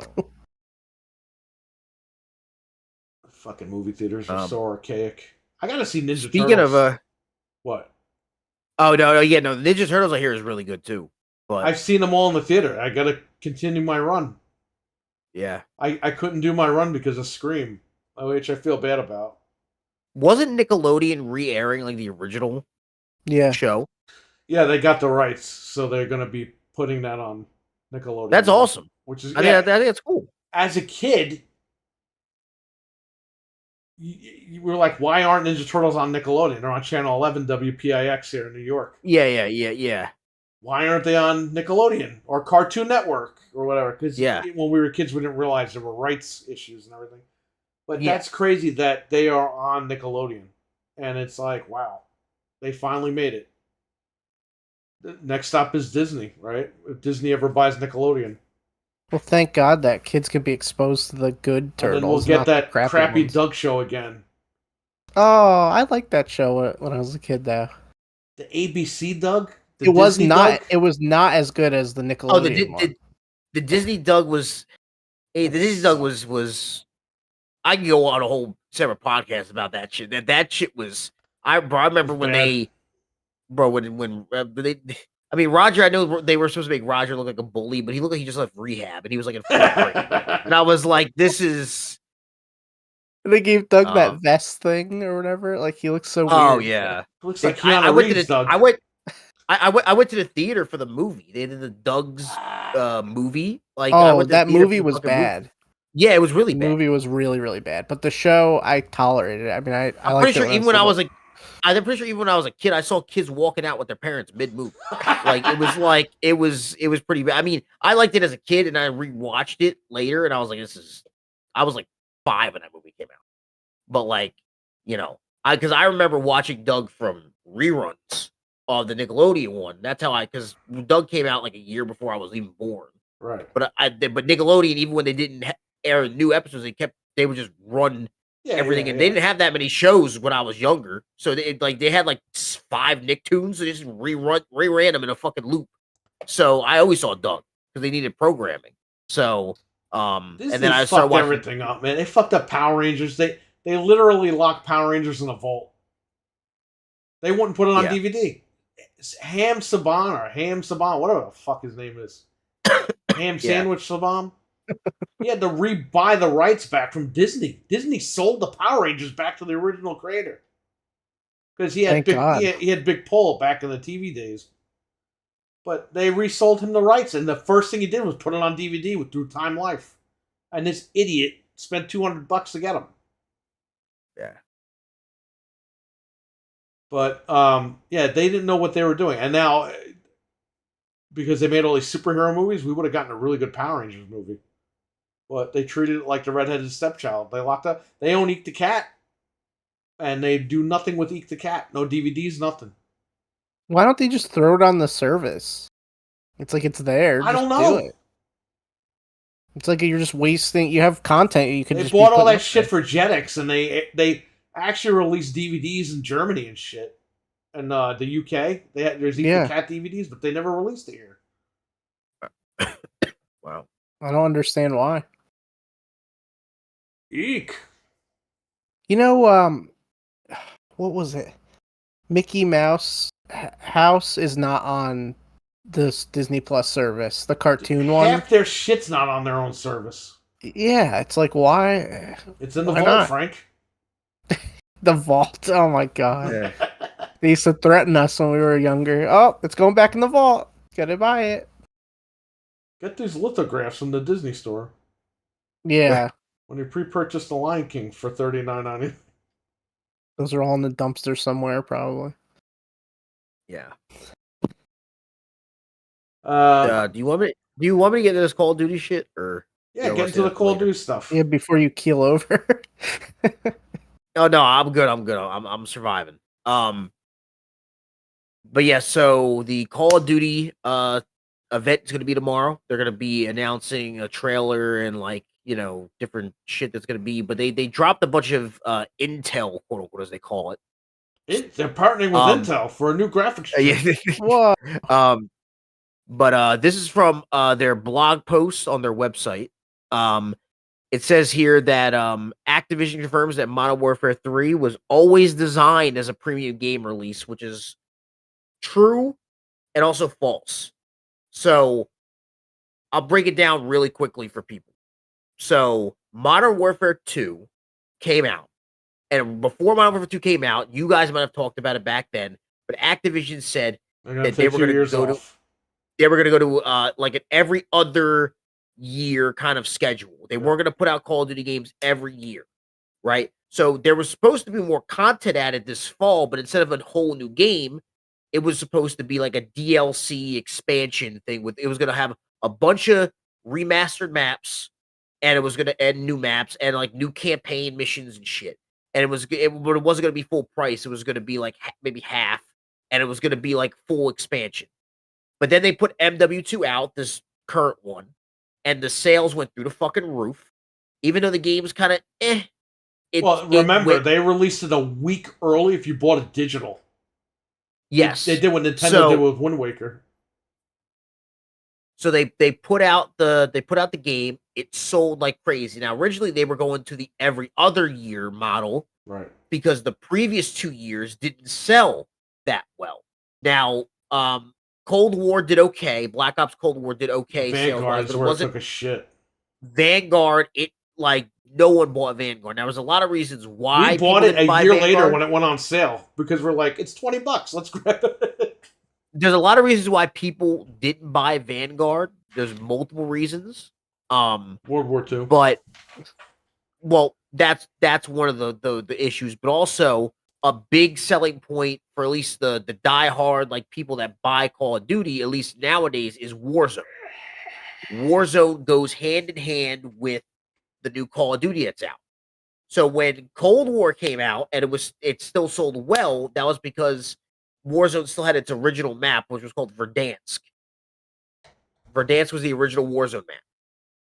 And then when they brought out Vanguard, they nuked Verdansk, they took it away, and they put a new map out there that people hate. So when people didn't want to buy the new game to get the guns for the new Warzone map because it looked like shit. It wasn't even finished. They literally put it out way early, and it wasn't until like 6 months later that it was actually playable. Like it was bad. And then, like you said, it was World War II. People are sick and tired of World War II. I'm sick and tired of World War II. If I gotta use an MP40 one more time, I'm gonna fucking run into my head into a wall. And if you look over the last 10 years of Call of Duty games, there's the two that stick out that are the lowest selling games are Call of Duty Vanguard and World War II. And World War II from 2017. Because people are the casual fan, even the casual fan is sick of World War II. That was cool in 2005, in 2006 when you had Call of Duty and Medal of Honor. Right. But then everybody and their mother made a fucking World War II game. Like, so it was just, that's why the things were so low. So they put out MW2. It sells like crazy. And then instead of this expansion, they're like, all right. They were already working on a standalone release, which is true, for 2024, which is going to be MW3. They took what they were working on with that. They combined it with the shit they were making for the expansion, and then they called it MW3, and it's coming out this year. So when they say God of War Ragnarok on us, yeah. So when they say that, you know, it was always planned to be a standalone release. Yes, it was originally planned to be a standalone release in 2024. But now you're just moving into 2023. You're taking what you have already finished, right, slapping it with this now. They did confirm a lot of things. One is that all, like, a handful of the 2009 original MW2 Call of Duty maps will be available on day one, fully remastered, which is huge for the multiplayer community and huge for the competitive community as well. Because the pros that play Call of Duty, they hated the maps in this newest game. They were terrible. They were like, especially for a competitive game mode, they were awful. So the fact they're bringing back some of these classic maps now, the maps as follows. These are all confirmed by Modern Warfare, all confirmed by Activision themselves. Afghan, Derail, Estate, Favela, High Rise, Invasion, Karachi, Quarry, Rundown, Rust, Scrapyard, Skid Row, Subbase Terminal, Underpass, and Wasteland. All confirmed, fully remastered day one. That's huge. That's huge. Now, and also there's going to be more maps from like MW3 era, probably like mid, like a month or two after release. They're going to start pumping in those like older, other remastered maps as well. But those MW2 ones, day one, are going to be there available. And there's going to be even more coming. And they're going to have new and original maps, which hopefully they're good. But, you know, who knows? But, so just off the bat there, that's 16 maps confirmed on release, which I think is the most maps that's ever been on a Call of Duty release day one in its history. There's never 16 maps at launch. Yeah, but that's what killed MW2 tours. I mean, we played it for a few months, and then we're like, dude, there's no maps. And they released 2 maps, and I'm like, what is this, Halo? That was our freaking maps. That was our gripe. The maps were bad, and there wasn't enough. The game was great, but there was no other maps. Yeah, so so 16 maps confirmed, all for day one. You know why they moved that up, right? Real quick. What? Because Bobby wants a paycheck before he gets his golden pension, so he's gonna get even more money.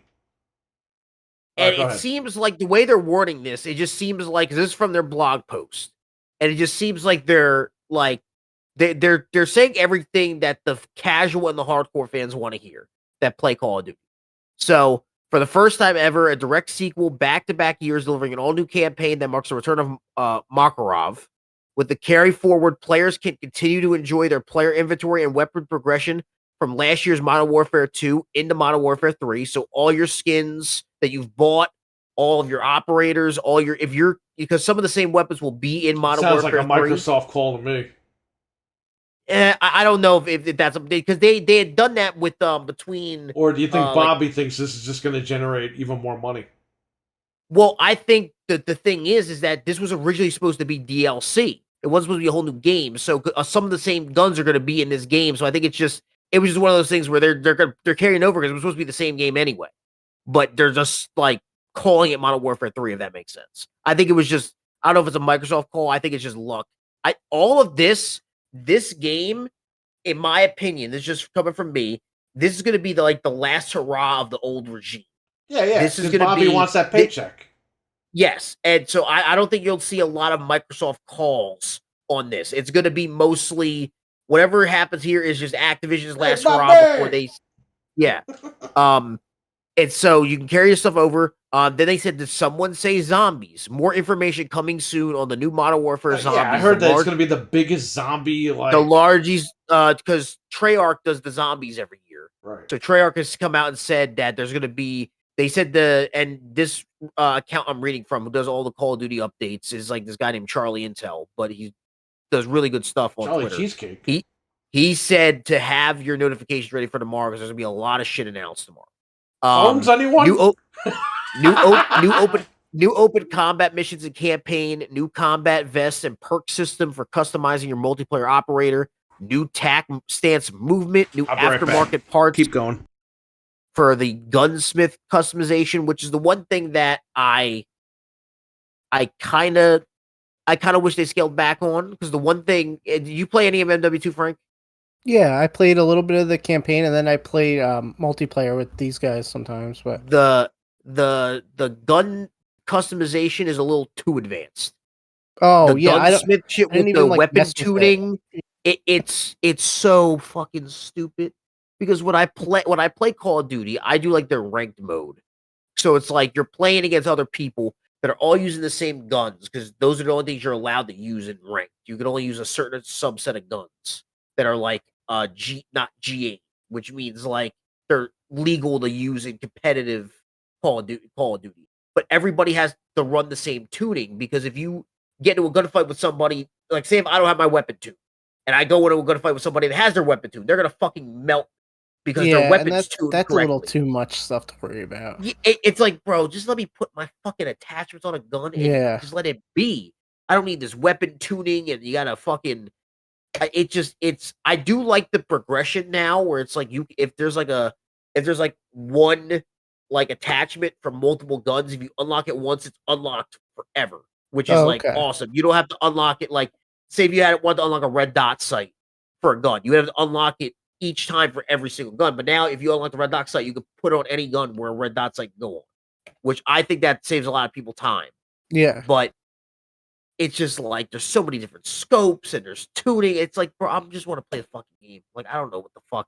It's like, and then you don't want to have to worry about keeping up with it because then you're going to be out of, people are going to just roll over you if you don't keep up with it. Oh yeah, and the meta, at least for online, the meta always changes. So they constantly buff guns, nerf guns. They do this and that. So if you don't have the shit that's like the new meta ranked up for like Warzone or multiplayer, you're gonna get fucked at any time you go to a game. That's so ridiculous. It's like it doesn't make any sense. Are they going to change Warzone too with this one, or is it going to be the same? There's rumors that there are going to be changes to Warzone with the map.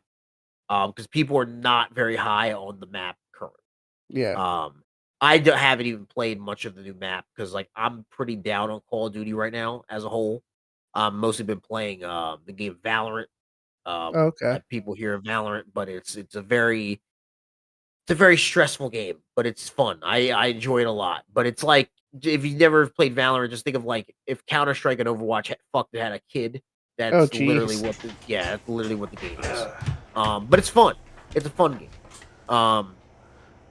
You're paying full price for Modern Warfare 3. Don't think you're not. Yeah, it's $70. Oh yeah, $70. It was originally going to be DLC that was going to be half price, but now they're making it a full-fledged game. So, now it says one access point for all your future Call of Duty content, starting with MW2 and Warzone, and now with MW3 and beyond. Players can navigate all their content in one place. We call it the Call of Duty HQ, making it easier to select which game and modes you wish to play. So there's going to be, so when you buy, so I bought Call of Duty on Steam.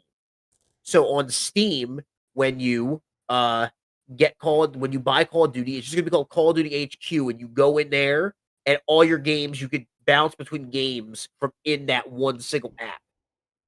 If that makes sense. So you don't have to have like, oh, I'm going to close MW3 and then go into MW2, or I'm going to close MW2 and then go into Warzone. You can access all of that within a press of a button. So it makes it more seamless to transition. New additions to their anti-cheat, as well as an anti-toxicity plan that continue to deliver fun, fair, and welcoming online experience for all players. Anti-toxicity. Do they know what the internet is? Yeah. Yeah, so that's pretty much it. They said our vision to deliver back-to-back Modern Warfare games has been years in the making. From the start of development across between both Modern Warfare 2 and Modern Warfare 3, Sledgehammer Games has worked closely. That's another thing I remember too. This game is being developed by Sledgehammer. So Sledgehammer was originally working on the DLC, and they were working on the next year Call of Duty, which was supposed to be Modern Warfare 3. But now they're just working on this Modern Warfare 3 that's coming out this year. So, and Treyarch is doing the next game, which apparently is going to be called Black Ops Gulf War. So they're going to the Gulf War. We're going to play golf? Oh, man.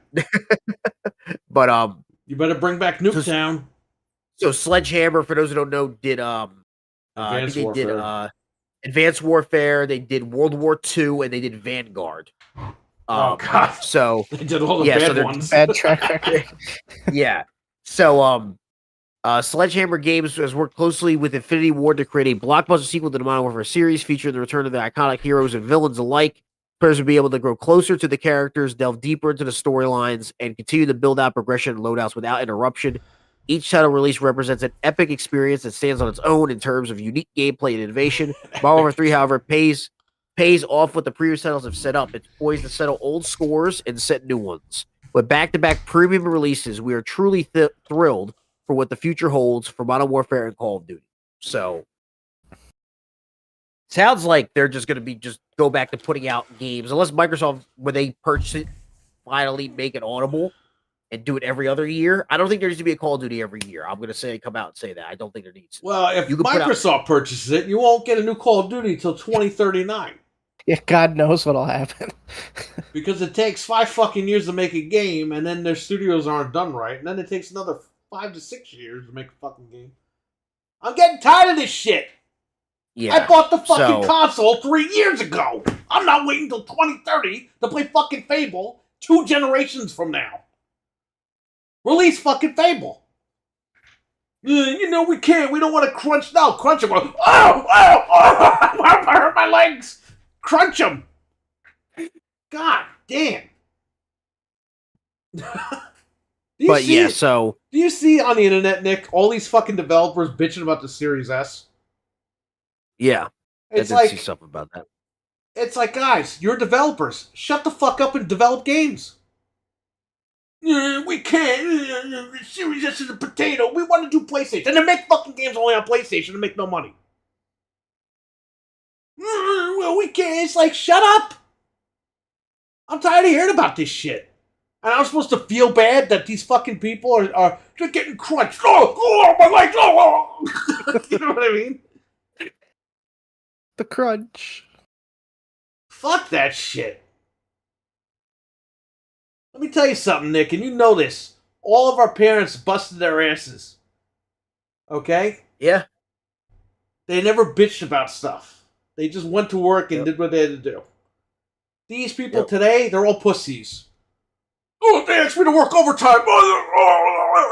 It's like, shut the fuck up, dude. Work. We don't want to make games for the Xbox because it's got 2 ecosystems. Then don't do it on Xbox. Whoa, we need money. Then shut up.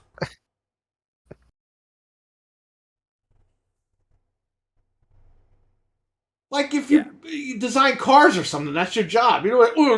I don't really want to make a new Cadillac. Like, you know what I mean? Like, enough. I never heard of this shit. When I was growing up in the 90s or whatever, you didn't see in the magazines the fucking developers writing to the Game Pro and be like, we're trying to make Donkey Kong Country, but we're working overtime and Nintendo's really fucking us over. You never... Dude, they would always make videotapes saying, hey, you know what? We had to work overtime. Nintendo told us to order all the pizza we want. Yeah. They had notepads they were writing down. They were testing games back in the day. They don't do that anymore. Nintendo paid 6 fucking people to sit in a fucking room, unlimited pizza, soda, whatever they needed, to write down on a freaking notepad what was wrong with the game. Yeah. Where in the game do you have an issue? And Nintendo go back and fix all that shit. Yeah, they don't do game testing anymore. Now these guys are bitching and moaning. No, it's Series X. Oh, I'm being crunched. No. Here's half the game released for $70. We'll fix it when it goes on sale like a fucking year. Oh, and in the case of Star Wars, we won't fix it, but we're releasing on last gen, even though people nobody wanted on last gen. It's like, stop. Just stop.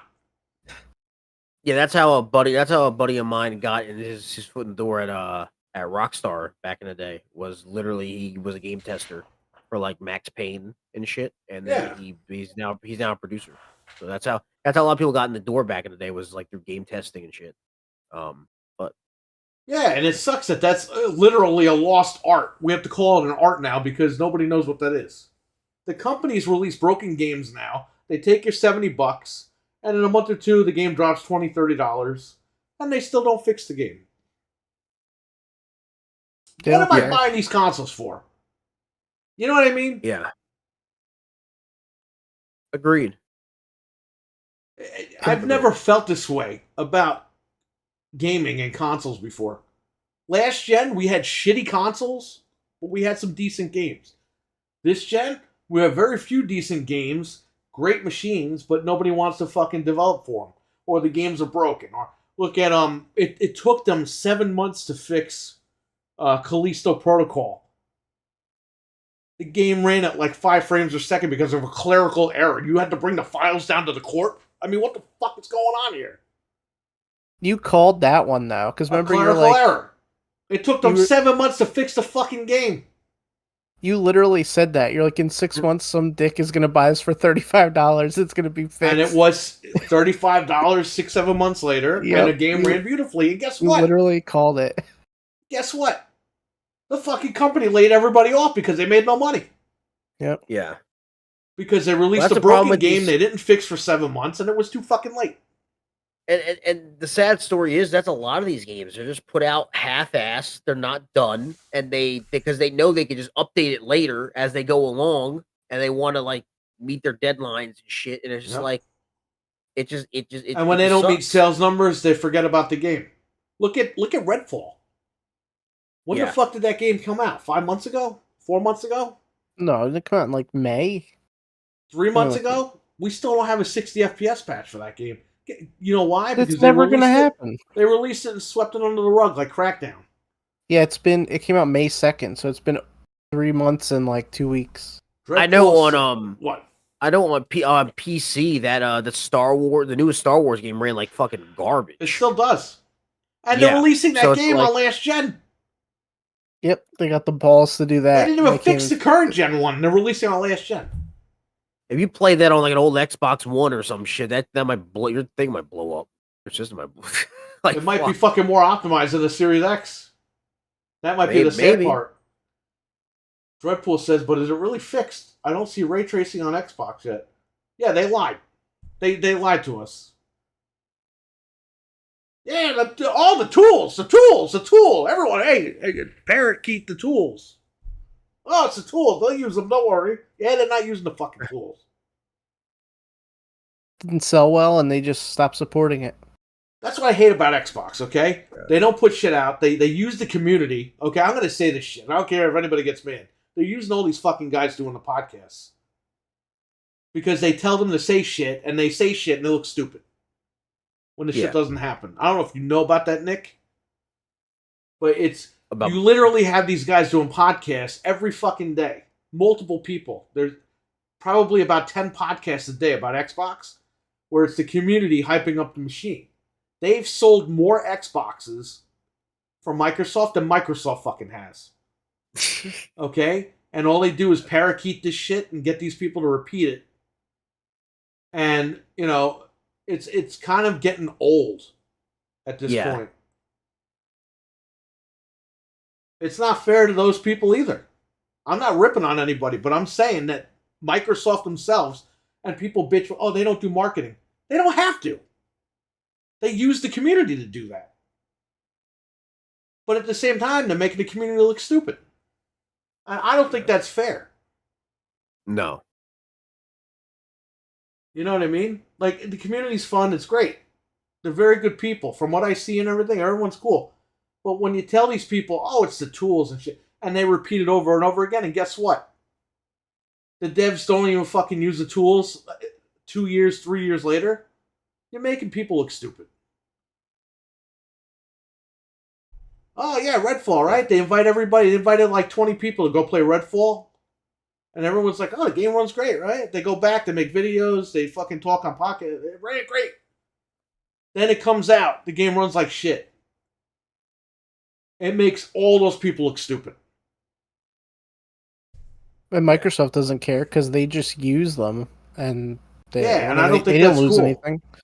I don't think that's cool, man. I think that's some bullshit. Because those people, let me tell you something. They sell more consoles for the company than the company does. Everyone's like, oh, they need marketing. They don't need marketing. They know what they're doing. They're using everybody. And I love Xbox. Don't get me wrong. But it's not cool.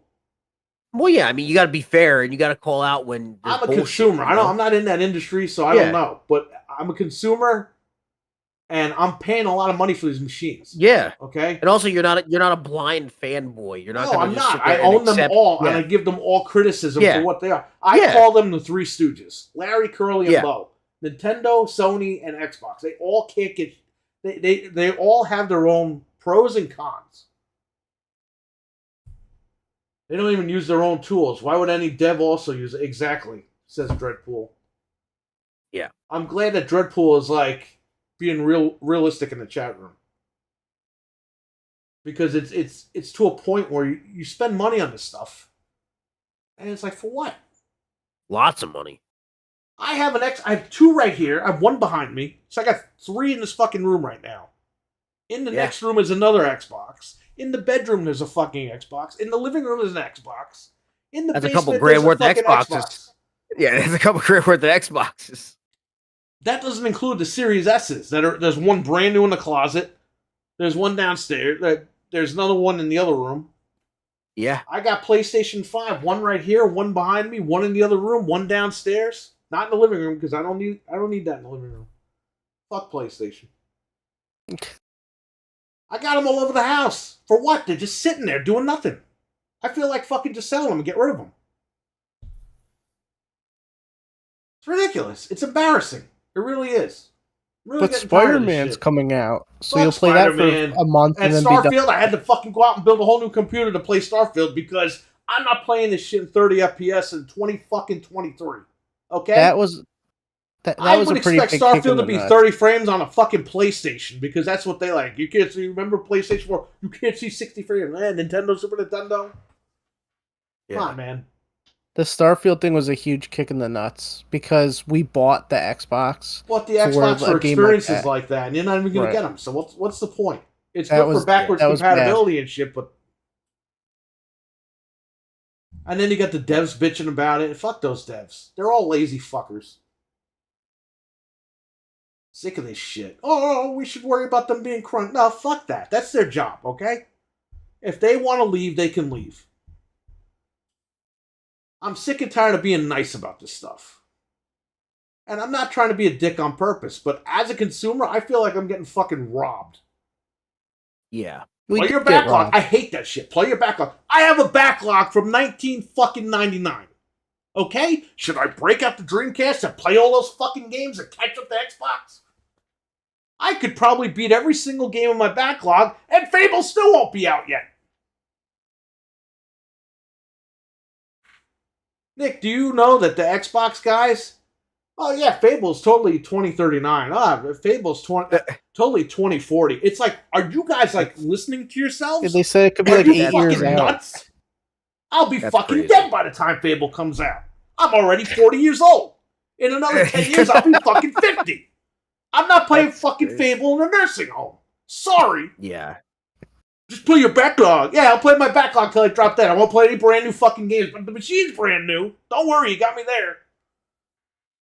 That's what we joked that my grandkids will play Fable. I won't even get to see it. Your grandkids won't even be able to play it because they won't fucking release it. Or it'll be released half-assed, and then they'll have to wait for a patch, so my great-grandkids will play it. And finally. I know we're just overreacting and stuff. We're trying to have fun. We're trying to act stupid for the chat room. But at the end of the day, this is how we feel. It's not cool, man. Yeah.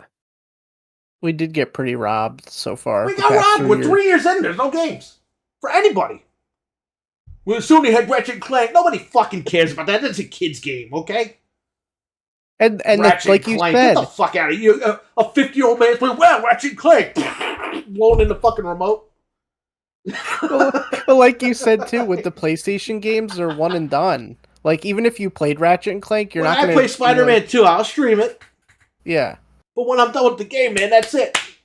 Yeah, you're done. You beat it. And all these fucking brainwashed people like, well, there's new plus game mode. I already beat it. I'm not beating it again.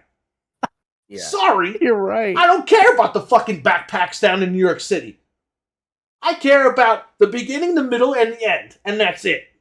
Next game. Oh, that's right. There aren't any next games. In 10 years. For Christmas? What's the point of buying this shit for Christmas for anybody? There's no games coming out. Nope. That's it. Yeah. Daddy, I want a PlayStation 5 for Christmas. Oh, yeah? What game's yours? Spider-Man. You beat Spider-Man? Christmas Day? Daddy, there's no other games for PlayStation right now. That's like my nephew's like, I want a PS5. And I'm like, why do you want a PS5? There's nothing on it. I tried to explain that to him. What? He just doesn't get it. So what games are any of you guys looking forward to any games? Starfield, I'm going to check that out. Hopefully that's not overhyped bullshit. It looks good. It looks really good. I got my Garfield band. Yeah. I'm ready for Starfield. I'm building a PC for Starfield. So anybody in the chat room fucking with me about Starfield, I'm building a computer. I'm spending more money on that game than your mother spent on you last year, okay? All you fucking kids in the chat room. So anyway, Starfield, Spider-Man 2. Yep. Yeah, that looks good. And what else? I'm looking forward to all the Nintendo Call of Duty, stuff. I'll check out. We always check that out. Texas Chainsaw on Friday. There's 1,000 fucking Mario games coming out in November and December. I don't know what Nintendo's problem is. I pre-ordered a game, and it's probably not very well known, but I pre-ordered a game that's coming out on Friday. I pre-ordered it on Steam. It was $40. and it's a kind of it's not a direct sequel, but it's a spiritual successor to Jet Set Radio. Oh yeah, and what's it's that called? It's a game called Boom Rush Cyberpunk, and it looks amazing. It looks so much. I grew up on like the Jet Set Radio and Jet Set Radio Future games, so like I love those games, and they haven't done anything with that IP in fucking forever. They've literally that last game was 2002. Yeah, and I they know. haven't done shit since. And so this game is like you could tell these people were super heavily influenced, and the gameplay looks so much fun. And I'm like, I saw a couple like videos on it, like I'm sold. So it's called Boom Rush Cyberpunk. It's gonna come out for PC, Switch, PS5, PS4, Xbox. It looks awesome. It's from a company called Team Reptile. But it looks a lot of fun. It looks like a lot of fun. It's only $40 for nowadays. That's fucking cheap for a fucking game. Right. So yeah, and it's getting good word of mouth. So I'm looking forward to playing that. So that's like my most look forward to game right now. I mean, it's just I'm gonna have a lot of fun with that. So if you like the Jet Set games, I would suggest checking that out. It's on Steam. So I might check that out. Yeah, it's fun. I just like. There's games where I actually want to like, I grind to try to get better at, and then there's games where I just want to have fun that I don't stream usually, that I just kind of use to unwind. And like those games like that are one of the games that I would play. I mean, on stream I've been playing fucking Valorant, and Valorant is insane. That game frustrates the shit. Have you heard of Valorant? I hear it from your tweets, but I don't know. Valorant, it's like a World War II thing, or what is it? No, Valorant is made by Riot Games, who made League of Legends. Okay, I know who they are. It's a tactical shooter. So it's like AVP think of like games back in the day. So think of Counter-Strike mixed with Overwatch. So the gameplay, the shooting is like Counter-Strike. So it's very I guess a tactical shooter. So it's like one team has to plant a bomb, the other team has to either stop them from planting or defuse the bomb. But each operator you use has different abilities. So somebody could be smoke, somebody could throw blinds, somebody could heal. Like there's healers, there's different shit like that. So it's like the abilities of Overwatch, but with the gameplay of Counter-Strike. And it's like a very grindy game. Like I worked my way up from the lowest rank. I was iron, and now I'm like I've hit silver. So right. I've grinded. Yeah. So it's like, but you can be like a top. Like I think it's like immortal is the top rank you can get. That's like there's only like 200 people in the world that are immortal. But it's like it's a very fun game, but it can get very frustrating because it's very team based and you have to work as a team. If you get matched up with random people, if you matchmake with random people that don't know how to work as a team, you'll be screwed. So I'm literally on my stream, I'm just screaming at my fucking monitor half the time. But it's like it's a lot of fun. And I like competitive shooters like that, so I've liked it a lot. I've kind of slowed down the Call of Duty a little bit just because I was just kind of getting bored of MW2. It was just maps. I mean, it's like Halo Infinite. I left because of the maps. Halo Infinite's a good game, but there's nothing going on. And then that's Microsoft's fucking top game, and they treat it like, oh yeah, no, it's Halo. Yeah, it's like, bro, they dropped the ball so much with Halo. Yeah, and they fucking lied to everybody as usual. They fucking said, oh. Was it Tatanka's coming? Lone Wolf is coming? Whatever the fuck that thing was called. They're supposed to do a battle royale. They had a battle royale, and they were supposed to do the campaign expansion, Lone Wolves or something. And then when Bonnie Ross fucking got fired, they said, yeah, that stuff wasn't even in development yet. It's like, what the fuck? This lady told us this shit was being made. Bro, if one game is made for this lady battle sat royale, there. I'm going to fucking say it, okay? This lady sat there. She's friends with everybody and got all the money. Collected the fucking paycheck for sitting on the bench.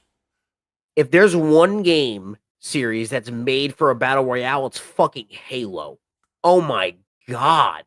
They could do so much with the scope of the maps, the vehicles, the guns, the fucking weapons. Main game for the what if they did that to Mario? Yeah, Mario's coming, don't worry. And Mario comes out and does piece of shit.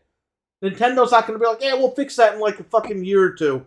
We're going to add Yoshi later. Nintendo's going to come out, konnichiwa, we fucked up. And they're going to fix that immediately.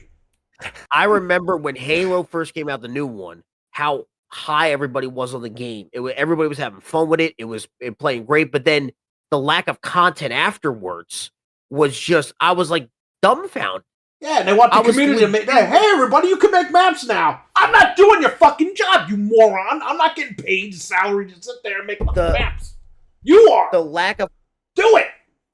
The lack of content for them was, it was mind-boggling. I was playing the hell out of Halo. We were too. We were all playing. We had fun. It was great. Halo was back until it wasn't back. It was appeasing the casual audience, while also they dropped in their beta with a ranked mode that everyone was like, holy shit, like Call of Duty you gotta wait 6 months into the game cycle to get a ranked mode. Halo had one in the fucking beta of ranked multiplayer. Like that was huge. Like everybody was giving them praise, and then they just fucking took a shit. Yeah. And I'm like, it's your like you said, it's your main franchise. That's your game. And it's like, we're making another Forza game. Fuck Forza. I'm fucking sick of the fucking cars. Forza needs to be made once every fucking 6 years, okay? All the fucking good games take 6 to 7 years, 2039, 2045, 20... Do that with Forza, okay? Fuck Forza every year and give us some other games. I'm sick of the fucking driving games. Is Forza fun? No, it's fucking... I'm tired of it. I'm just tired of playing Forza. RWK with a $1.99 super chat. Do any of the Call of Duties have split screen? The S is holding back. I think the new Call of Duty still do have split screen, like locally. But I don't know if you could do online split screen, like if you and your boy can play online, like if you're in the same room. But I think offline, like custom matches have split screen. Halo needs to be given to Halo needs to just be given to a different company. Reboot it or restart. Remember when they made games? Yeah. It was called 360. Xbox 360. It was called the original Xbox, and then 360. Yeah, over 20 years ago. It didn't take, and I get the technology's different now, but it didn't take 5, 6, 7 fucking years to make Halo. The 360 had plenty of Halo games. Yeah, and they were all fun. There was 5 Halo games. Nope. 6 Halo games, because you had 1, 2, 3, the 2 spin-offs, Reach and ODST, and Halo Wars. So you had technically 6 you don't count Halo Wars. There was Halo 4. Okay, so you had 5 Halo games. Oh no, and then Halo 4. Be 6. That's crazy. I'm telling you, man. A Halo reboot, remake makes sense. Start over with a clean slate. Yeah, apparently they are moving away from Infinite. They're moving towards the next one, from what I'm hearing. But then again, I hear a lot of shit that doesn't happen. Yeah, you never know. Splinter Cell? They're supposed to fucking come out before the Xbox One came out. The Xbox One X. Well, I want a new Splinter Cell so bad. Don't worry, Nick. You just gotta stay alive till 2068 or whatever the fuck. Yeah. You gotta become a cyborg. Halo 3 ODST and Halo Reach and Halo 4. There you go. And the remaster of 1. Don't forget that. It was on there. Remaster of 1, that's right. So that would be 5. On the 360. Yep. Dude, if you would have told us back in the day, yeah, it's going to take 7 years to make this game. Buy the console now, though. I'd be like, fuck that. Yeah, we would have saved our money. I would have built another computer instead of buying 3 Xboxes. Who Phil Spencer reminds me of, Nick? Who? Good old Eazy-E, Eric Bischoff. He's got the leather jacket. He's got the checkbook. Yeah. Satya Adela's like Ted Turner. It's the same. We've been here before. We know how this story ends. Yeah. Bullshit. LOL, you gotta upload your consciousness into a computer and see new games. Yeah, for real. You know, almost 10 years to the day of the PS4 release, they're releasing Modern Warfare 3 on PS4. Think about that. They're still getting new Call of Duty games 10 years later. Wait, what? They're releasing the new Call of Duty on Xbox One and PS4. Almost 10 years to the day that PS4 released. So think about that. Dreadpool Literally, the says- PS4 will be 10 when that game comes out. Dreadpool says, I'm afraid to stay alive 27/7. The world full of whoa. We can't read that on here. Hey, that sounds pretty good. It's better than the dystopian I'll life we have now. rephrase that to diodes. Wait while we're living that now. Yeah. Got a lot of diodes running around. Put it in tech terms for you. I don't know, man. It just and Nick, I don't know if you know this, but I've been playing PS1. Yeah. I've been playing Sega Saturn. This is what I've been playing for the last 2 months. You've been playing old ass games and systems. Now you know change when Friday Texas Chainsaw comes out, but that's only gonna last a couple of weeks. Yeah. Everyone, don't forget to buy it on Steam early because you save $5. Yeah, I bought it today. Okay. So I did send my PS1 out yesterday to get the X station installed. Nice. So that I'll have all the games on an SD card from a legit PlayStation. I can play them all. The guy's back? No, I did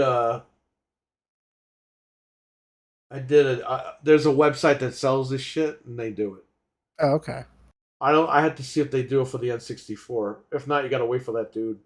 Yeah, I don't mind waiting for the guy. There's a drama in that whole thing too. Oh, great. You told me, you're like, hey, you should send it out because the guy's going to go on vacation. And I was like, yeah, I'll do it. And there's forgot. There's not drama with that guy, but there's drama with these HDMI for the retro consoles. The guys are blocking each other now. They're getting in fucking fights. Oh, Christ. So I don't know if you know, Nick. You probably don't know. They have HDMI kits for the older machines.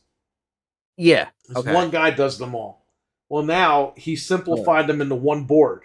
And this one board does it for all the machines. What did the guy do? He said, you can buy the regular edition, which is what Frank bought by accident, or the shiny edition. The regular edition is 720p.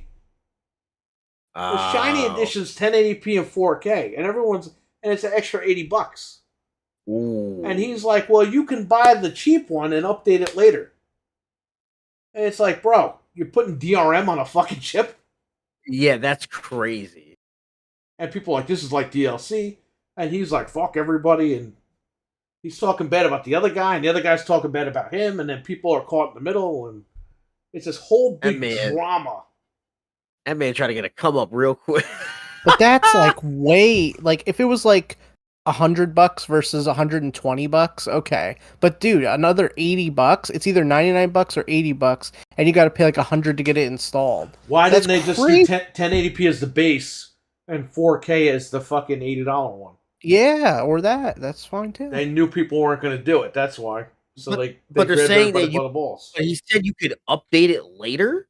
Yeah, you can buy it. You can buy it, have it installed, and then if you feel like paying the extra $80, I think you have to send it back to a modder to like enable that shit. So you gotta pay again. But that's crazy. Yeah, you gotta pay again to have it installed. So that's another $80 on top of the $80. When you told me that, I was like, nope. That dude tried to get a quick come up, bro. That's what he tried to do. He tried to snake everybody. Yeah, it's ridiculous. But everyone's like, oh, well, he does a great mod. It's like, yeah, it sucks, but this is why you need competition. You need someone else to come in there and start making these mods. But, yeah, the guy got a little out of hand with that whole thing. That's way too much. Because I was going to get one for my PS2, and then I was like, I'm not paying $200 for this fucking thing. And then I got to have it installed for another $80. And then I got to pay almost $300. Over $300 to get it done. It's not worth it. And then they found out that this guy, his company is selling modded N64s with the HDMI for over $1,000 on eBay. They tracked it down and it was linked to their business. Wow. So this thing costs $200.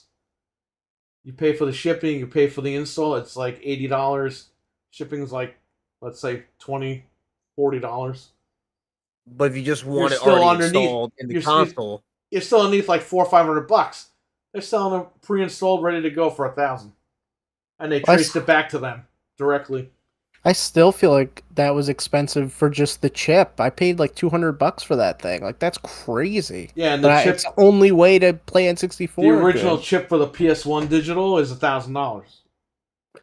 if you don't buy that $200 one and do that shiny shit. So they're fucking the whole market up. Yeah, that's not right. It sucks because these are things that we need, and people are just dicking around. Yeah, it's like it's finally available. We want this. We'll pay money for it, but we're not going to get robbed. We'll pay money for it. Make the chip $150 with everything on it, and you're good. Yeah, that even that. Selling it for $120 and then another $80 later. It's like, stop being a dick. And it's confusing. Meet us halfway in the middle, and we'll buy the fucking thing. Yeah. For people like me, like you're really into it, so you know the difference. For people like me, it's confusing. Well, it's you like, bought the wrong one, and I said cancel that shit. Yeah, I canceled it. I was and like, now you know what? That. Now I'm telling you not to buy it at all. No way. I'm not going to spend that much money on that. That's because crazy. Eventually, he's going to see that he fucked up, and he's going to fix the problem and drop the price a little bit. Yeah. Or make one. I mean, it's the same chip anyway, but just get rid of that shit where you got to update it and just sell it. Call it in the middle somewhere for people and just be done with it. Yes, it's just. But too the guy's much. like Linus. He's being like passive aggressive and like, well, you don't have to do this if you don't want. Fuck you. We don't need you. And he blocks people. It's like, enough of this shit, man. Why is everyone so butthurt? Everyone's fucking butthurt today. Everybody says the guy that's screaming and yelling about games. But I have a reason. I bought these machines. I'm invested, and I'm not getting a return on my investment. Yeah, we got kind of scammed. We got robbed. Phil Spencer, used car sales. Eric Bischoff, Easy E. Yeah.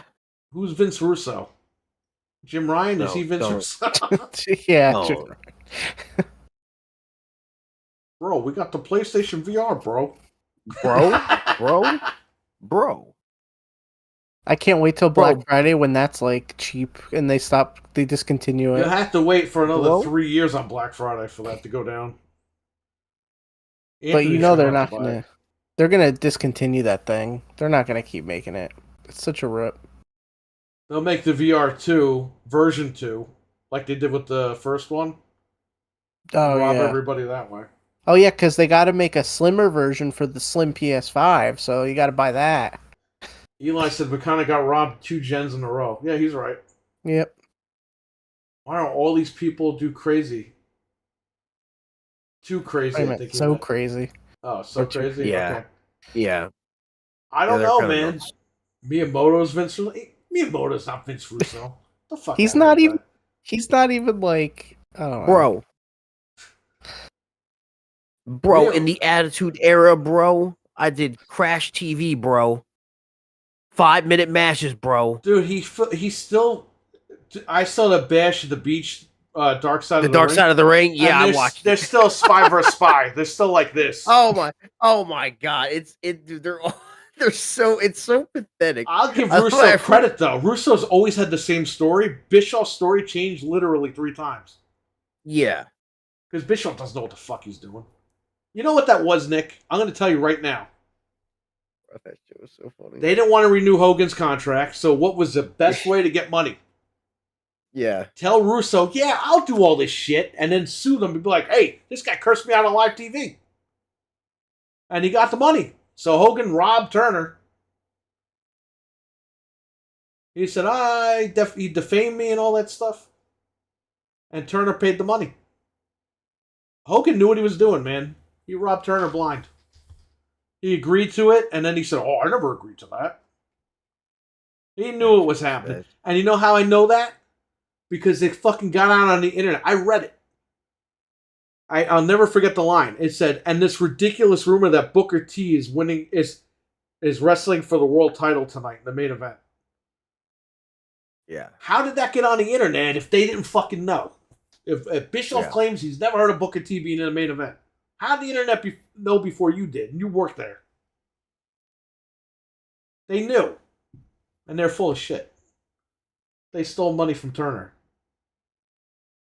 That's all that was. You know what's messed up? I don't know, bro. Jeff Jarrett. He worked Jeff Jarrett like an idiot. And Jeff Jarrett, he feels stupid for doing that. Anthony's not here. Hey, mama, you gotta readjust your eyeballs. Or readjust your balls. I don't know. I am Anthony. Hello. First on hardware and other games. Yeah, we talked about that. You know what's messed up? When you think about PS2 and Xbox, you're able to have hardware added to it, making these people only have a choice to buy mid-gen refreshes as a choice. Yeah, it sucks. Whoops, sorry.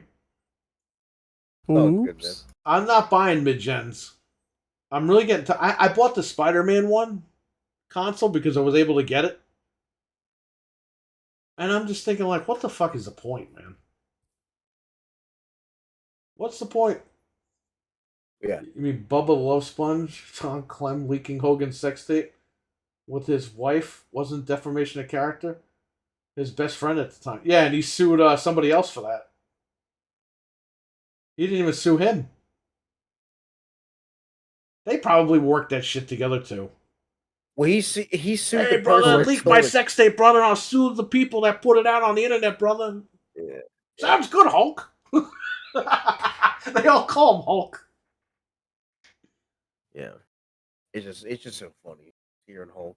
Like it's I don't know. Hulk Hogan's the biggest con man ever. Oh, bro, no, dude, he almost was the bass player for Metallica. You didn't hear? He almost pitched for the fucking Yankees and the Mets. He said last week. Bro, he's really good at everything. Bro, he just said, bro, Hulk was in the most wild, out of left field shit.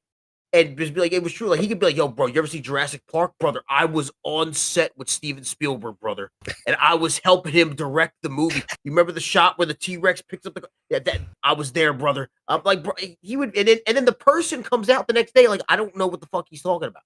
Like, he'll talk about somebody. The guy that directed The Wrestler, he was like, I never met Darren Hogan in my Aronofsky. life. Yeah. Yeah. He was like, oh, we had a meeting, bro. It was going to be about my life and this and that. He was like, I don't fuck. It was what are you based off about? Jake the Snake, not Hulk Hogan. He did. Yeah. Darren Aronofsky did make a movie about Hulk Hogan, though. It was called The Whale. I don't know if you guys have seen that. Oh my god. Yeah. That's a good one. Yeah, no, that's funny. But the Hulk Hogan says the most wildest shit. Like, wasn't it Man Cow, Dreadpool? Because that guy fought Jimmy Hart at one of the pay-per-views in 2000. I remember Man Cow. I don't know why I remember the name Man Cow. That's kind of a stupid radio name. guy. Man Cow. Yeah, he was a very popular radio guy back in the day. He used to be an yeah. I don't want to sue his udders at all, so. Yeah, he threatened. He had a match with Jimmy Hart at I think it was Spring Stampede. Yeah, I bought that pay-per-view because I wanted to watch. I was at Granny's up there by your house. Yeah, I wanted to watch fucking pay-per-views. So I was like, I'll just buy it. Cowhead. Are you sure? There was a guy named Man Cow. have a look at it. Maybe there's somebody else called Cowhead. I'm gonna have to burn my computer after I type in Man Cow, but oh yeah, he was a radio personality. Who? Man Cow or Cowhead? Man Cow. Let me look up Cowhead. That's his cousin. Cowhead's his cousin. Wait, was there another guy called Cowhead on the radio? What the hell? Let me see this. Yeah, there really was. Oh wow, that's they're all rip-offs of Howard Stern. There's actually a Vice Dark Side of the 2000s about Howard Stern. I gotta watch it. It just came out like today or yesterday. I don't know, man. No, but Hogan will he says anything, man. He used to work for Bubba. Man Cow had beef with Howard Stern, says Wesson. Hey, Wesson also brought up Microsoft's doing this thing where players can report each other for cursing and stuff. Oh, the strike system. Yeah, you know, first it's the carbon emissions, then it's the strikes. It's like, can we just play games? But they have to prove they're anti-bullying. It's still gonna. You know how you prove you're anti-bullying? Make fucking games. Yeah, I agree with you. Make a game that for everyone. But... No, we will bully our developers. Ah! What if the developers? What if the developers use the strike system because they're being crunched and they have to report? Oh, you beat the game. That was the game? Yeah, I rolled the credits. I don't even think I looped this video. I gotta loop it now. Mo, like the first few times I would watch your guys' show in this setup, I always thought that like Frank was like playing the game as you were doing the podcast. I was like, I didn't I realize could it was never footage. do that. It would be impossible. Well, this setup is because of you. You were like, you got to. The newest thing is getting video. You got to be on cam now, and you were right because everyone blew up and started doing it after we did it. Yeah, I mean, I don't want to take credit for anything, but it's I love your setup though. It's awesome. It took a while. I had to figure out. I used GIMP. Yeah, and I cut the backgrounds and stuff. I mean, it's basic stuff, but yeah, but it works, man. You don't need anything crazy. And sometimes we change up the backgrounds for special events and stuff like the Sony background we have for the Sony events. That's cool for Bubba. I'm telling you, Cowhead's in Tampa. That's where Bubba was from, so yeah, it all makes sense. I'm remaking Ari Code Veronica, says Hulk Hogan. Hulk Hogan playing bass for Metallica's the best. Yeah, I know, right? He was the inspiration for Chris in Resident Evil. Bro, he would say, well, like we're all making jokes, but he would say some shit like that, like. But he'll like stretch it to beyond belief, bro. He was like, brother, remember when they were making the PlayStation, brother? I was in the factories, brother. I was there. Dude, he is so fucking high. He doesn't even know what the fuck he's doing. Remember, he wanted $400 to meet him over here. It was 500. Jesus, it was 500 just to like meet and greet him. And I think Piper was only like 200. Wow. It's like, well, I don't want to meet fucking Piper, so that's why he's 200. That was when they were over here. I saw a what was it called? What was I gonna say? I haven't lost my train of thought. Wrestling? Hogan? Was it wrestling? Oh yeah, no, I saw an interview with Hogan that he did with this like comedian dude, Theo Vaughn, who has like this podcast. Oh yeah, I saw the video on my feed, but I didn't watch it. Yeah, it's a pretty. I mean, Theo Vaughn does good interviews. He's fucking funny, but he just did Ric Flair too. That was really funny. Yeah, but Hogan was like saying he's going in for like another back surgery, and I'm like, bro, this dude has had like 20-something back surgeries in 5 years. Like he can barely walk. Well, he lies about everything else. Do you really believe he's having another back surgery? I've had the most back surgery. No, that's the one thing I do believe, me, brother, and said I have the most back surgery. That's the one thing I do believe is because that man literally looks like he could barely shuffle his feet. I think that his body is fucked. He had a cane on CVS. Some guy took a picture with him. I was like, really? The guy's in the drugstore. Leave him alone. Yeah, that's messed up. But like he's in rough shape. I think the one thing he said though before that actually turned out to be true, was that people thought he was lying because he lies all the time. He said that before George Foreman, he was supposed to be the face of the George Foreman Grill. The company that hit up George Foreman hit him up first, and his team said no. The team that did the people that made the George Foreman Grill came out and said that it was true. Oh wow! I think that was on Hogan Knows Best when he said no. They also said that they turned it down because back in the day he tried food shit and food shit didn't work. Okay. So he had a pasta restaurant. Yeah, he did. Which is like a big.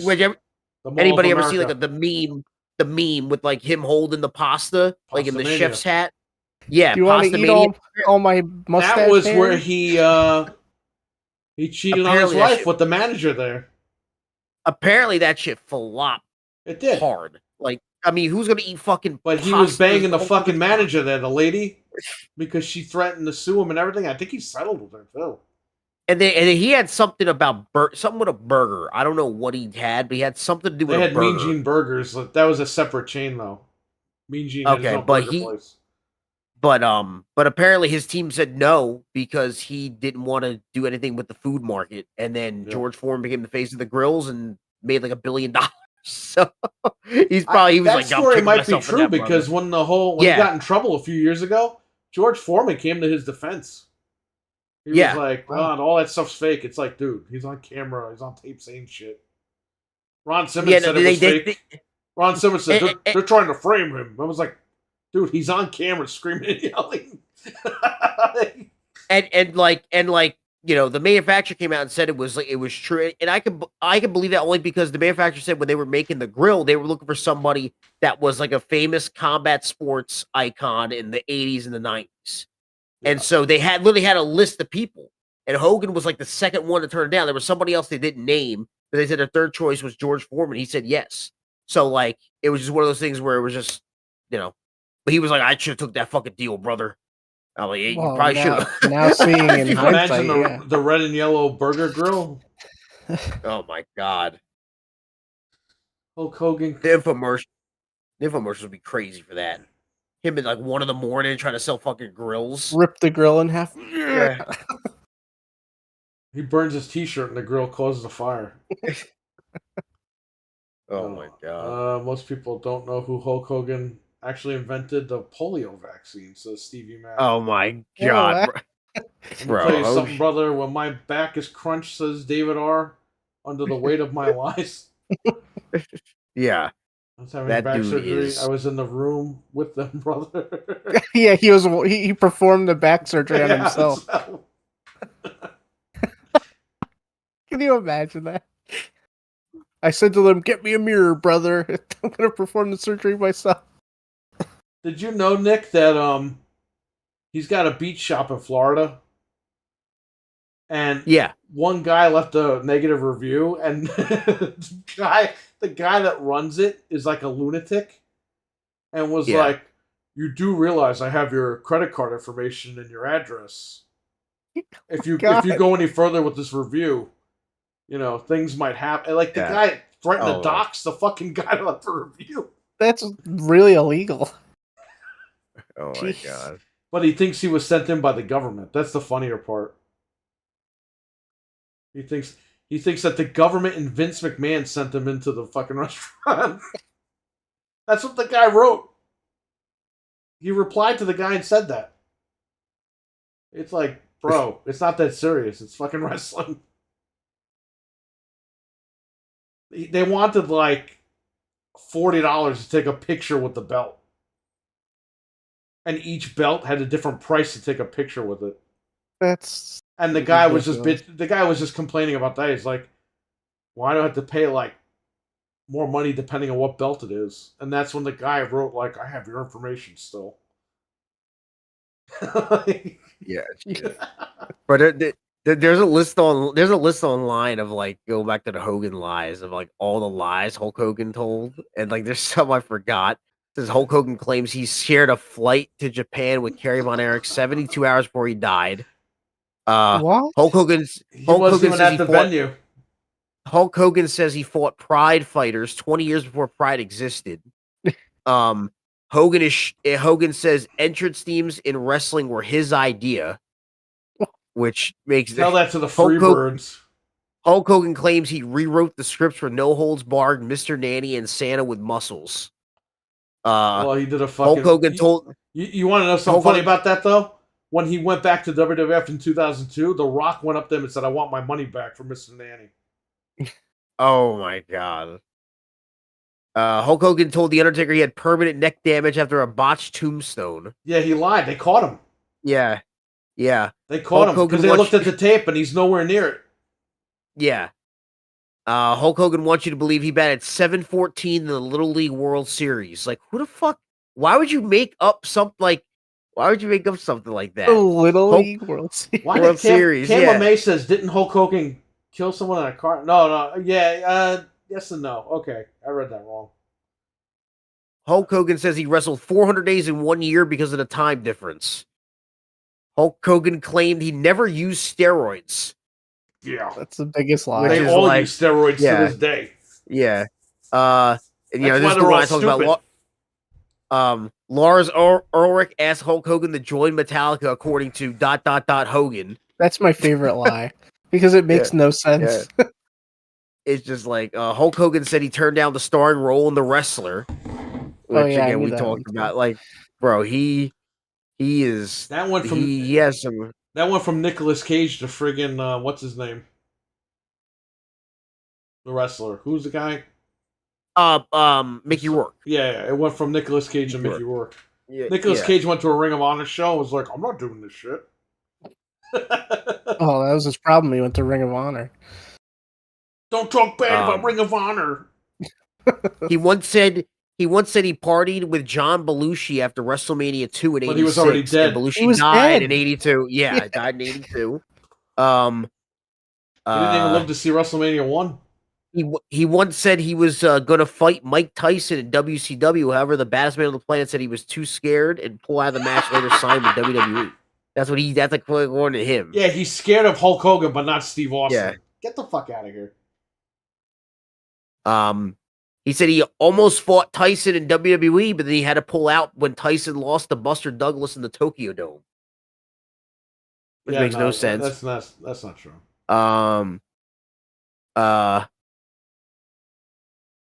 Mike Tyson was knocking people out. Why would he go to fake wrestling? He went to fake wrestling when he fucking got thrown in jail. In Hogan's autobiography, he claimed that Elvis was a huge Hogan fan. Elvis was dead before he was Hogan. And that Elvis used to come and watch him wrestle in Memphis in the in the 70s.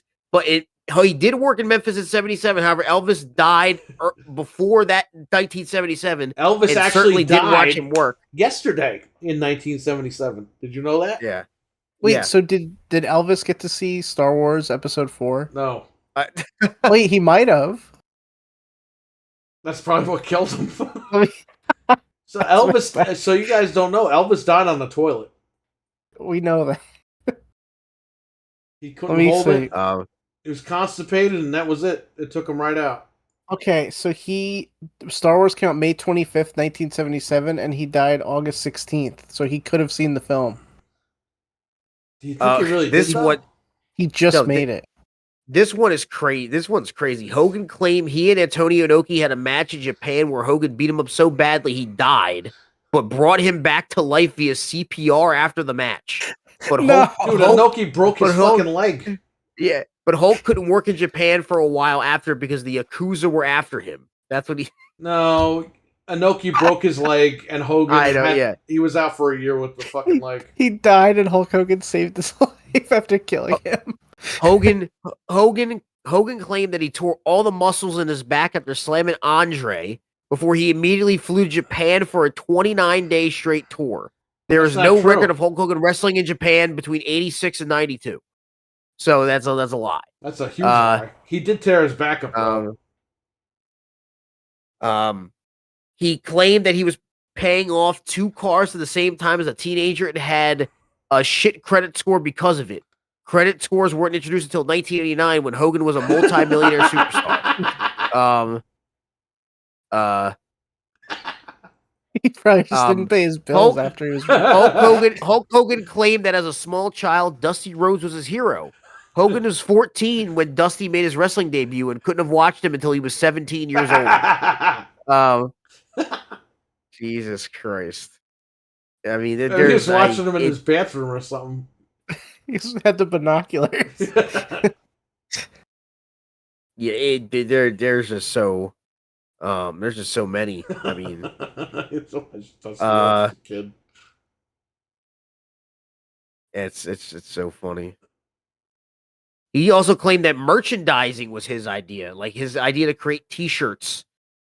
Oh my god! Kind of had that before him. Yeah.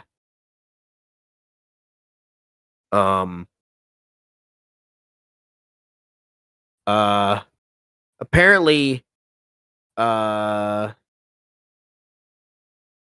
he said that in 1992, he met a Make-A-Wish kid and got him front row seats to watch him wrestle at SummerSlam 92. He was not in the company in 92.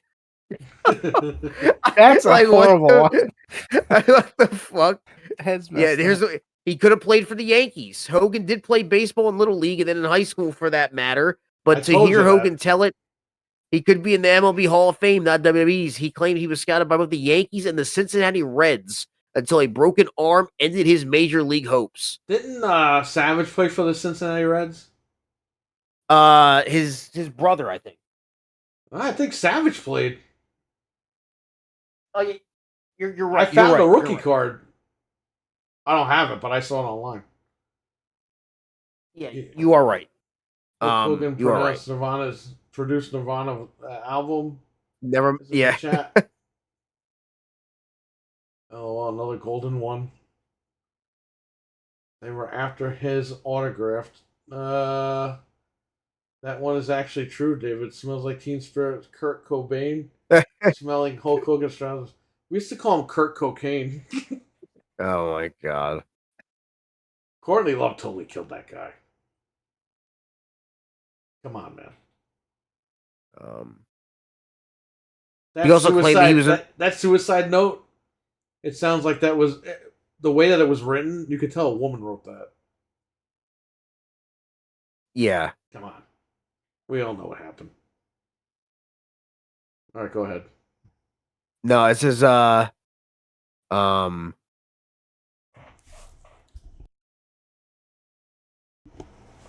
Hogan said that he would have been a bigger star in Hollywood, but he got blackballed from Hollywood because he turned down a gay producer's advances in 1980 or in the 1980s. That's. But he didn't turn down Vince's. So figure that one out. He had to get his priorities. He once said that Harley Race came to the arena with a gun in Kansas City and set the ring on fire. Like, what the fuck? Where does he even think of this? Though? He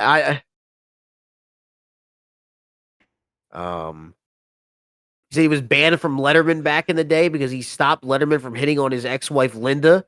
Hogan appeared on Letterman many times, so he was not banned. Pants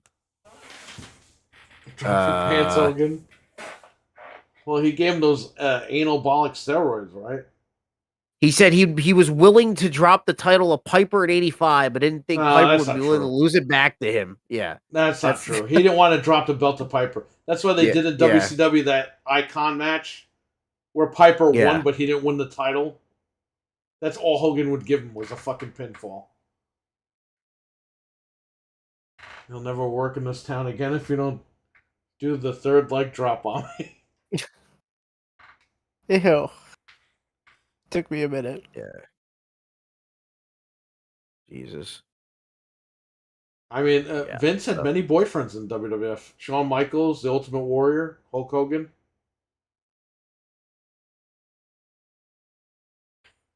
Telling you. You'll never work in this town. Any questions in the chat room before we wrap it up?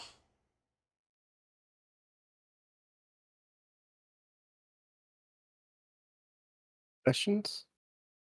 All right. Until then, let me pull up our Patreon. I'm gonna check some places. See if there's any like last minute news on Twitter. You know, shit breaks all the time. That's what I'm checking. Oh, a year ago today, we got Gilbert Grape and Coneheads on Blu-ray. Wow. In America. So I don't. Can you tell Nick the story about Coneheads? So it was a ritual. Every single time that we podcast, I would check to see if Coneheads was coming out on Blu-ray, because we always wanted it, and then finally, it was like one of my last couple shows before the last time, and it showed up that it was coming out, and we were like, it's finally, like, it happened. That's so awesome. We got it. Yep, and we still have it to this day. So Patreon. Go ahead. The $10 game for today is freaking Balan Wonderland. That's so what way a too waste. Much money. That I know. Cheaper than that. I got it for $2, I think. I got the Sackboy games. They came today. The $10 ones. Oh, okay. I would have got Can we? Oh no, I didn't even get this thing. Oh, the Series S Gilded Hunter bundles, $249 at Best Buy. Ooh, shit! That's the deal of the day. Okay. Check what else. I want to thank our sponsors on Patreon, JB Zombie 89, Abo, Hockey Fan, and Captain Catch. Thank you for being sponsors of the Game Complainers podcast over on Patreon. Still no falling down in 4K. Yeah, thank you guys. Oh, let me look for that. Well, So I the should Scream, any new stuff on Linus? David R., we talked about Linus in the very beginning of the show. So when we go offline, you can go back and listen. Hulk Hogan directed Coneheads. Yeah. Yeah. Okay, Nick. I got beef. I got beef right here. I'm going to tell you about this. Why did Rotten Tomatoes give Coneheads like a 2, like a certified rotten score? That movie is a movie of the ages. Yeah. It's not an Academy Award winning, but it is a funny fucking movie from the early 90s. And it reunites the Saturday Night Live cast, the original cast, with the new cast at the time. It was fantastic. It's also, in my opinion, Coneheads is a very cult movie. Where it's like, it definitely has a cult following. Like, I don't expect critics to go in there and like, oh my god, it's amazing. No. But it's a fun movie. And HBO played the shit out of that movie when I was a kid. Oh yeah, it's a great movie. Well, why are they ripping on it? Oh, I don't fucking know. I mean, back then, I guess they just panned it. But Rotten Tomatoes. Let me tell you something. Rotten Tomatoes is like the Academy Awards. The old fucks are telling you what you should like, and then Rotten Tomatoes are young fucks telling you what you should like. We need to stop this. Instead of saying, oh, it's rotten, just to be like, it's a fun movie.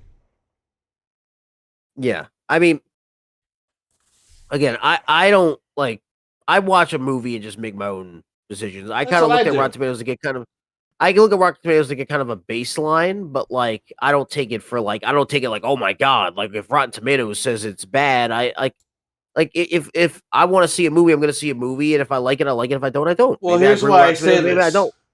Here's why I say this, because when I watch movie reviews on YouTube, they'll pop up on my feed, and I'll be like, oh, what is this? It's always these 20-year-old fucking prick kids telling me, oh, when Batman Forever came out, nobody saw it in the theater. I'm like, what? Yeah. I couldn't even get in the theater. There were people sitting on the floor. I looked through the fucking window because it was sold out. I had to go see Forget Paris because my parents dropped me off with my friends, and we went to see Batman Forever. We couldn't get in because they were sold out. We had to go see Forget Paris, and one of my friends snuck into the fucking Batman Forever thing. Yeah. Yeah, no, but Batman always has people in the theaters, so I don't know why somebody would say that. I'll give you this: Batman and Robin on opening day. I went to that movie, and there was 2 other people in there. So I can confirm that movie didn't do good. But Batman Forever, Batman, don't hit me with that shit. Oh, they thought it was a joke that Jim Carrey was. Are you fucking kidding? The guy was like the #1 comedian in the world. Yeah. It was like an honor that he was the Riddler. Like, he was so fucking thrilled. Hollywood was thrilled that he was the Riddler. But, like, these people have revisionist history because they read this shit on Rotten Tomatoes or they read this shit on the internet that, oh, well, you know, the Schumacher Batman's with the bat nipples. It's like, that has nothing to do with that. Right. People made fun of that shit, but the movies did good. At least Batman Forever did good. I mean, I'm not a huge fan of those movies. I like them, but they're not like top of my list. But like, to say Batman and Robin definitely has problems. We all know that. But Forever was awesome. Yeah, you had you too. You had Kissed by a Rose. The guy was homeless. Seal was homeless. Yeah. That song went #1. He became a fucking multimillionaire. He married Heidi Klum, beat her up, and I say that sort of karaoke in Vegas. That's like the funniest karaoke song because no one knows the lyrics besides "Baby." Like that's all anybody knows. Everyone just fucking mumbles the rest. Yeah, like because somebody knows. But it was the hottest song in the fucking 1995. It was huge. He was homeless. My dad was telling me everybody in my older cousin told me everybody was getting like Batman like symbols cut into their hair and shit. Like it was like a It was like a big thing. Like I'm telling you, and then you watch these stupid kids on YouTube. Nobody saw the movie. It bombed. Like, no, it didn't fucking bomb. Movie fucking sold like it didn't crazy. bomb. Remember It the didn't bomb. McDonald's promotion too? I mean, it was all over. Oh no, that according to people on the internet, that ended with Batman Returns because it was too graphic for children. I was there. I bought the Batman Forever fucking cups. Yeah, the cups with the discs on them. They were still doing the McDonald's promotions. Batman Forever back then. I just googled to double check. Made 340 million worldwide, which back then was 1995, baby. That was some big money. That was big money when Spider-Man did an opening week. Yeah, so Spider-Man took it. I mean, Spider-Man was the first Spider-Man opening week was over $300 million. Yeah, it was. Spider-Man was crazy. Yep, because he was dormant for all those years. Yeah, it was made for 139 million, and in total, it made 825 million dollars. That is insane. You heard they might be bringing that back, right? Which apparently, yeah, I heard that.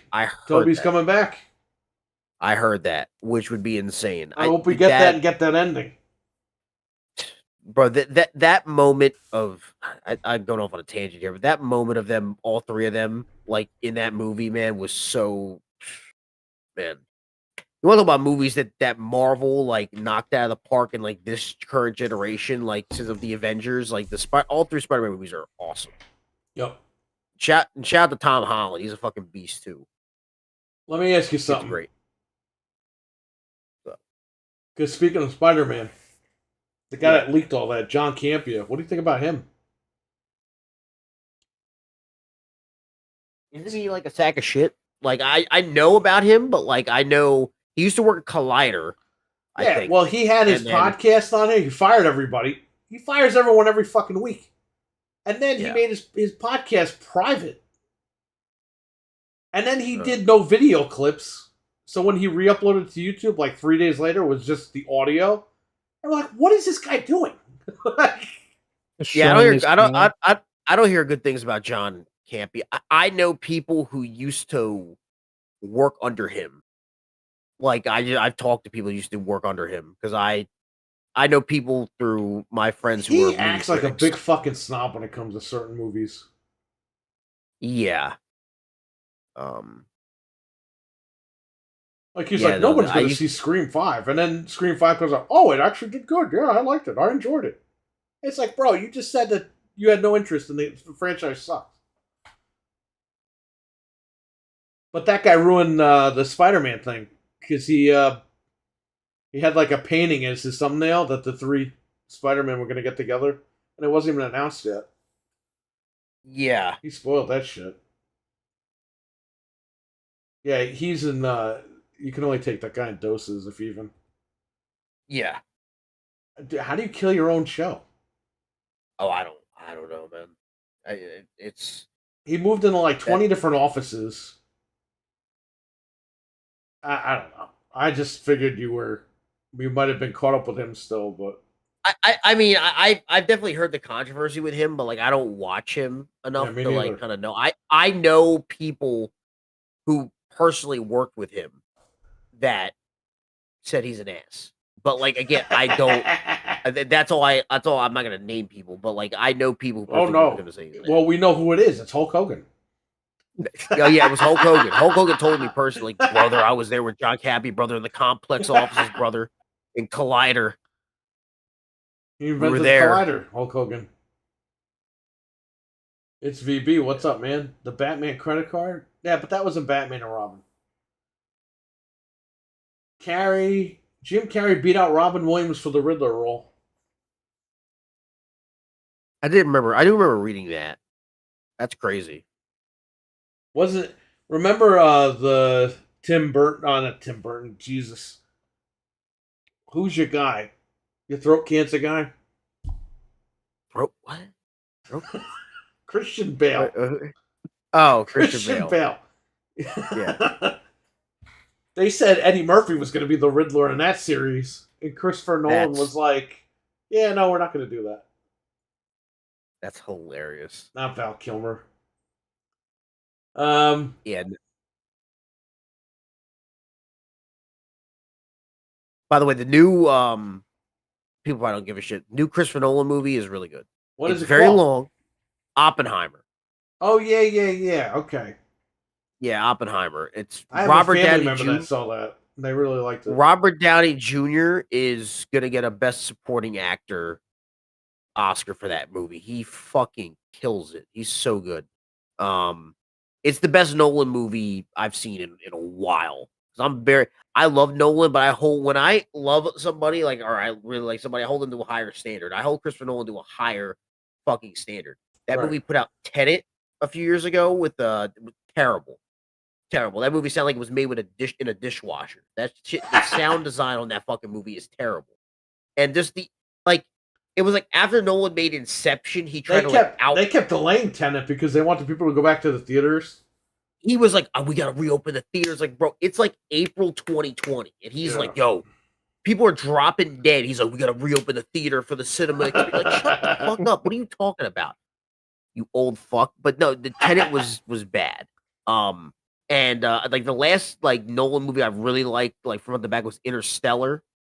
And then this one is man, it's 3 hours, but my God, you don't feel the 3 hours at all. It's fucking, it's beautiful. It reminded me why I love Christopher Nolan.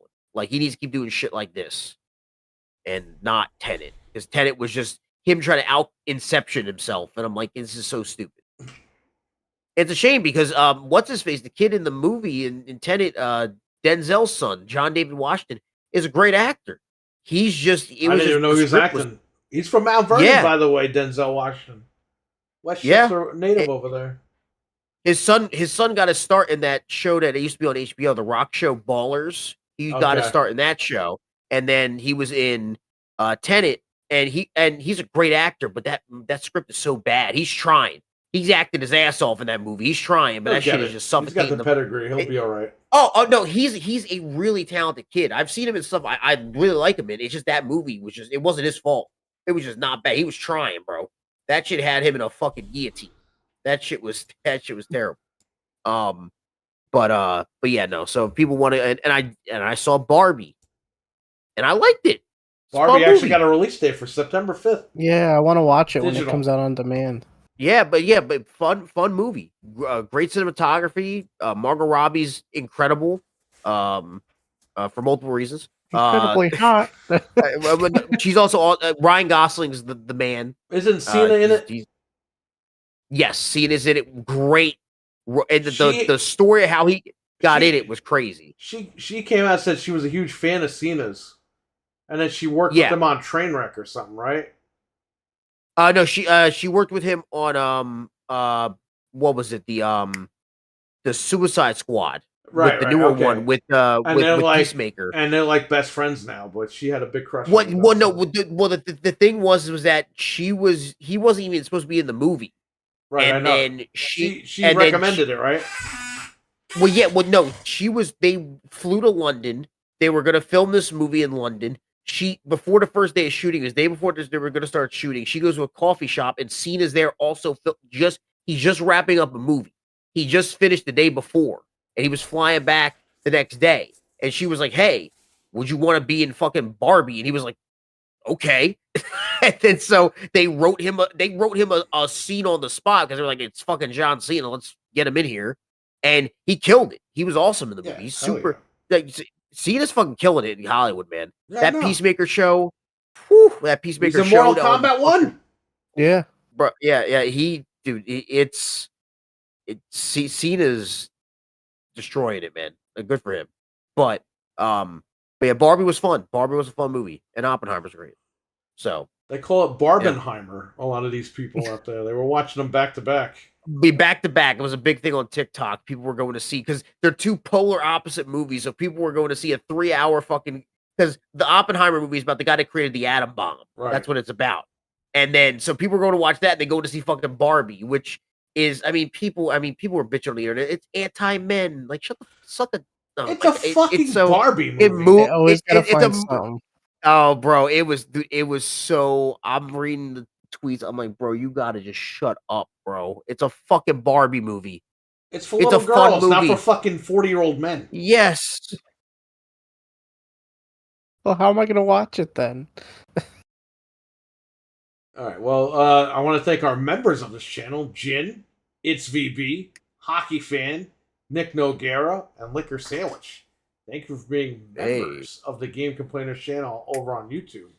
A lot of people, they're not members because Nick Noguera gifted them memberships. So that's why I'm not reading off like 50 names right now. But once again, thanks to Nick Noguera for actually gifting those people their memberships in the previous months. Appreciate that to this day. So if we didn't mention your name, that's why. It's not that I decided to not read your name tonight. But Hulk Hogan was originally supposed to play Barbie. Yeah, that's true. Yep. Yeah. I watched Barbenheimer back to back. Didn't like either. Oh man, this is damn. Okay. Hulk Hogan created the bomb in the Manhattan Project.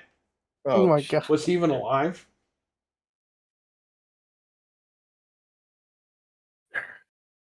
Fucking Ric Flair. So I don't know if you know this, Nick, but Leatherface debuted in AEW tonight. I did see a still of it on Twitter. I think we talked about crazy. That.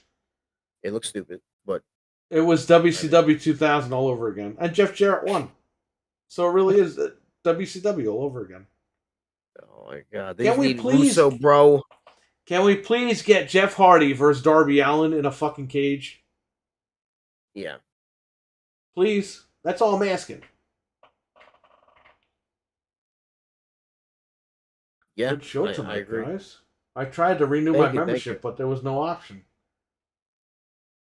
There's a secret page. I'll try to get you the link. We talked about this last time. What happened? Yeah, sorry if I was off camera a few times. I'm don't dying care. over here. Oh yeah, I'm just saying to people I tried to muscle through. Well, I thank you for that because originally I wasn't gonna bother you because I was like, he's home alone. He probably doesn't want to do this shit. Oh, Brian, you reached out. You're like, if you want me, I'm ready. I was like, let's do it. Yeah. Yeah. So, are you going to be on next week too, or you're out for next week? It's up to you. You don't have to do it. I could do next week. Then let's do it. Because your brother's he's coming back, but he won't be. He's probably going to be jet lagged when he comes back. Oh, yeah, 100%. Yeah, like I'm picking them up from the airport, and then they're going to be. I mean, with the time difference and everything, they're going to be. Yeah, they're going to be fucked up. So he's probably not going to be in any shape to podcast. Yeah, he told me he wasn't going to be able to do it. So that's why I figured it was probably the jet lag. But yeah, if you want to come on next week, we'll do it. All right, I'm down. You guys in the chat can get questions ready for Nick. So you, just for people that don't know this, you stream a lot on Twitch. You stream games. Yes, I stream a variety of different games. Mostly right now I'm streaming the game called Valorant, but I stream some other stuff too. I'm also going to be doing a Pokemon card opening next week. I gotta watch that. I bought a whole booster box of the new Obsidian Flame set, and I'm going after the big card to pull, and that is the Gold Charizard. So I'm going to try to pull that. But you made a big mistake. I'm gonna try. I'm gonna try my best. But once you start, you can't ever stop. Oh, I already started like 2 years ago. I was opening up Battle Styles, which was like the newest Sword and Shield set at the time, and I'm almost finished the set. I'm like 20 cards away from finishing that set. And then I re-sleeved all my old cards when I was a kid, all my old 1999, 2000 cards. Twitch.tv/the Nick Luzzy. Paste the link in the chat. LUZZI. I'll put it in the chat. I should try to stream. I haven't been streaming recently only because I've been so busy, but I will be streaming tomorrow and the rest of the weekend because I ain't got shit else to do. So there is it's not gonna go directly to it. I probably gotta put I gotta do the whole. I got he got it. Okay, good, thank you. But yeah, no, it's so I try to stream, but during a regular week I stream Monday through Friday. I try to stream 4 to 5 hours a day, and just try to have fun, hang out. I got almost 400 followers. When I hit 400 followers, I'm gonna do another 24-hour stream. So yeah, that'll be my third one I've done. I wish I was 20 years younger. I totally would do 24-hour streams. The first 24-hour stream I did, I almost I was playing fucking Splitgate in the last 2 hours. and I was falling asleep playing Splitgate. I was literally nodding off and running into walls. I streamed. It was 14 or 17 hours straight. Yakuza Like a Dragon. And shit! I didn't plan to stream that. Here's the thing. I saw, because I have a jailbroken PlayStation 4, and it was released on PlayStation 4. So I was like, I'm going to try this game. I'll stream it for a couple hours. Dude, I had so much fun with it. I heard that game was great. It's fucking awesome. But I had so much fun with it. I'm going to tell you what happened. I started it dinner time. Right? Okay. I kept going. I bought lunch. Okay. Came back and I was still playing. I think I did 14 or 17 hours straight. That's crazy. And 7 people in my chat room said they all went out and bought the game. They're like, this game was so fun. I was like, wow, I sold 6-7 copies. That's awesome. I remember I went to bed. And I pirated the game, but then I went out and bought it the next day. I went to bed and I woke up and he was still on, and I was like, it's a new day for me, and you're still on the same day streaming. It was crazy. But the chat room was loving it, and I was involved in the story. I was like, man, I don't know if I'm going to play this game, but it was just fun. The game was just fun. I didn't finish it, but I bought it on Steam, and I'll run through it with trainers or something. But because I got up to a point where it was like, you need a certain amount of money, because I had to get into a building, but I needed to buy like equipment. Yeah. But it had to be specific equipment, and I didn't have enough money for that, and I got stuck. Okay. I was like, man, after all this time, I got fucking stuck. I went to bed, woke up, and you were still streaming like a dragon. Yeah, that's what happened to me. It was a whole nother day, and you were still on from the same stream. But it's so if you guys follow me over there, I appreciate it. We're close to 400 followers, so I appreciate everybody if you end up stopping by. Some people from your community that sometimes stop by from time to time, and I always appreciate it. So let me tell you something though about the cards. Back in the day when the cards were brand new, Mario would always get the holofoil Charizards, and eBay was brand new. He would sell them on eBay for $60 a card, and he was like, "Yeah, now those cards are like $2 million." Had he saved them all? He sold about 6 of them. If they're first edition holo cards, if they're graded in a 10 condition PSA 10, that card now goes for $450,000. I was just looking the other day. He sold them for $60 and he doesn't have any left. Well, we never thought. Like, I had cards too that I'm like, damn, where are those cards now? Like, we didn't think it would be like this. He was getting holofoil Charizards like crazy. He would just buy the packs and open them up, and they were in there. And he's $60 on eBay. $60 on eBay.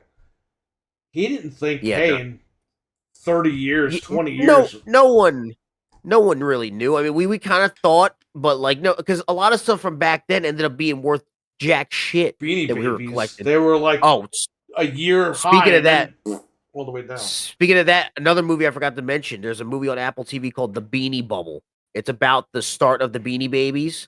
Yep. It's fucking fantastic.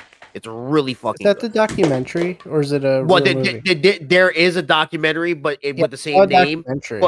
But there's a movie with the same name. It's based on the documentary, but it's the creator of the Beanie Babies is being played by Zach Galifianakis, and he's fucking fantastic.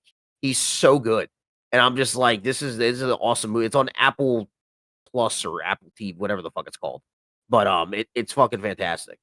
But yeah, no, like Beanie Babies were worth jack shit, you know. And the Pokemon stuff, like, it was always popular, but like during the pandemic, that shit skyrocketed. Yeah. It was insane. It was more than it is now. Yeah. It was I think a booster box of like a pack of 36 packs of cards, which is like a booster box of first edition. I think 7 years ago was like $10,000 to $20,000. That's not it's not like a $400,000 box of cards. Yeah. Because you could pull potential first edition Charizard. That's the thing is you got to decide if you want to. Yeah, like, because remember, Target stopped carrying the cards because people were stealing them or whatever. The boxes. Oh, Bro, no, people were fighting okay. over cards because even the newer sets, They people said were buying online the newer sets. Yeah, people were buying the newer sets because there was this new I forget, it was like a big they had like it was called Shining Fates that was out at the time, and they had the shiny Charizard. That was going, if you pulled that thing, you could sell it raw, ungraded for like $350 online. And then graded, it was like a couple $1,000s. So like people were trying, even the new ones were trying to like get it. Like even this new one, this set just came out last week that I'm pulling.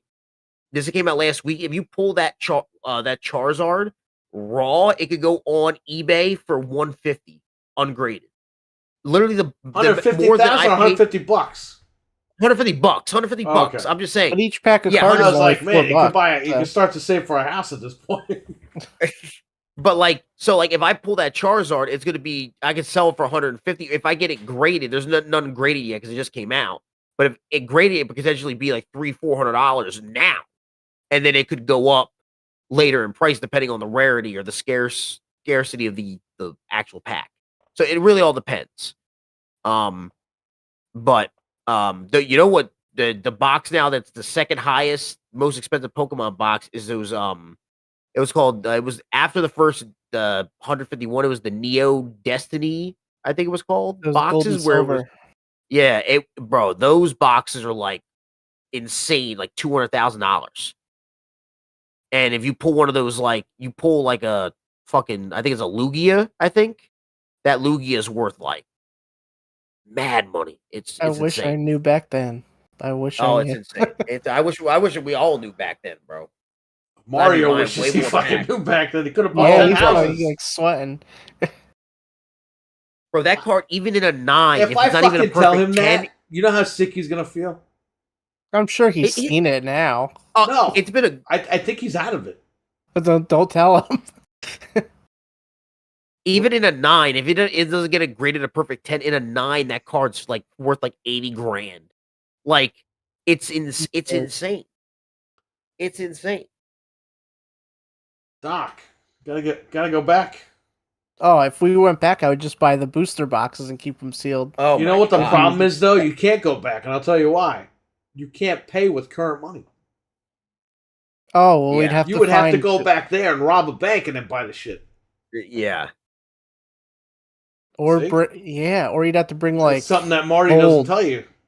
Well, hold on. You could bring gold and then sell it back then. Or you can For go cash. back there with something new, try to sell it to somebody to get cash. The timeline would be messed up though. But there was a video, because a big thing on like the Pokemon shit, like one last thing before we wrap it up. Yeah. Is that like scams. So people will like reseal packs and then resell them. Didn't that happen to Logan, whatever the fuck his name, Hogan? Yeah, Logan Paul. He bought Hogan. he bought 6 first edition booster boxes for like $3.5 million, and they were all resealed, and in the box was G.I. Joe cards. Yep. He was able to get his money back, but there was a guy that he's like the biggest Pokemon YouTuber on like YouTube. It was PokeRev, and he actually lives like not too far from me. But he solid, right? got scammed. That guy has Pokemon cards. I know that guy. He got scammed back in the day on a $10,000 first edition booster box. He opened the thing, because back then the only valuable cards were American and Japanese. Any other language was not worth shit because they weren't like popular in those other countries. So he opened the card. They were real cards, but they were all resealed with like German packs, like German cards. So he was like, "Oh fuck!" Like I got scammed out of $10,000. Well, ever since the Pokemon boom in like 2020, like when the pandemic hit, all those cards are worth money now. So he sent them. He said, "Fuck it." He paid and sent them all in to get graded. On that box, he spent $10,000 on back then, and he got back, I think, $40,000 worth of graded cards. So he got scammed, and yeah, it worked out. But like back then, those cards were worth like $20. Oh, Now man. they're even like a non-hollow 10 graded card is like $100 something, and he sent all of them in.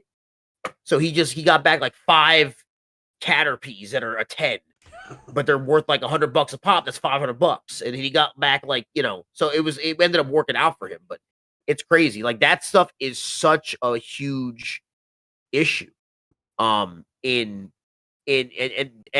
was another guy who opened a box that it was hard to tell. It was a Neo Genesis box, Japanese. He opens the box, and it was hard to tell that they were resealed. They weren't resealed, but they were fake cards. They were counterfeit. But the one test you have for a card is you rip the card. Rip test. If there's an ink line in the card, that means it's real. If there's no ink line and it just rips like a piece of paper, then it's not real. So this guy rips the card. There's the ink line in there. And so he comes to find out the origin of the box. The box was printed back when the box first printed in 02 or whatever. They're in the same factory they were printing the cards. There was employees running a counterfeit scam in the back of the factory. And they were printing out cards using the stock, the actual card stock, but it wasn't official cards. And they were selling them. So that box was sealed in 2002, over 20 years ago. And it was finally, it crossed so many hands without being opened. Finally, this guy paid like $50,000 for this box, opened it up, and it was fake cards. But when you rip them, it looks like they're real, but it's because they're using the actual card stock from the factory. He looked it up online. There was a bunch of factories in Japan because the company that made it at the time was called Wizards of the Coast. It wasn't Nintendo. It was, and those they had a big quality control issue where one of their factories got raided, and it was a big scam going on, like in the factory that literally they were printing up cards. That's one of the reasons Nintendo started doing it themselves, was to kind of try to stop the quality, like we're real in the quality control, and it was cheaper for them because they had to pay Wizard of the Coast an insane amount of money. But Eli is the Hulk Hogan of the chat. I wish I still had my OG Pokemon card. Get out of here. He invented Pokemon. Really quick, do you know what's going on with this guy CM Punk lately? Have you heard? I've heard. I've been watching Collision, and I've been watching his stuff. That's the only show I watch. I watched Dynamite tonight, but that was only for Texas Chainsaw. I mean, I watch. I try to watch. The thing with CM Punk, to me, like I've been loving the stuff he's been doing since he got back. I mean, him and Joe. I mean, that's gonna be Wembley. It's gonna be crazy, bro. This, like, if anybody's hyped about that, it's fucking me. Like, dude, I love Punk. I love Joe, and Joe's just awesome. He's been awesome for years. I love that they're gonna keep that feud going. But the comments he made, I just don't give a fuck anymore about the fucking brawl out and like I understand he was trying to, and apparently it came out that he didn't think people were gonna take his comments that way.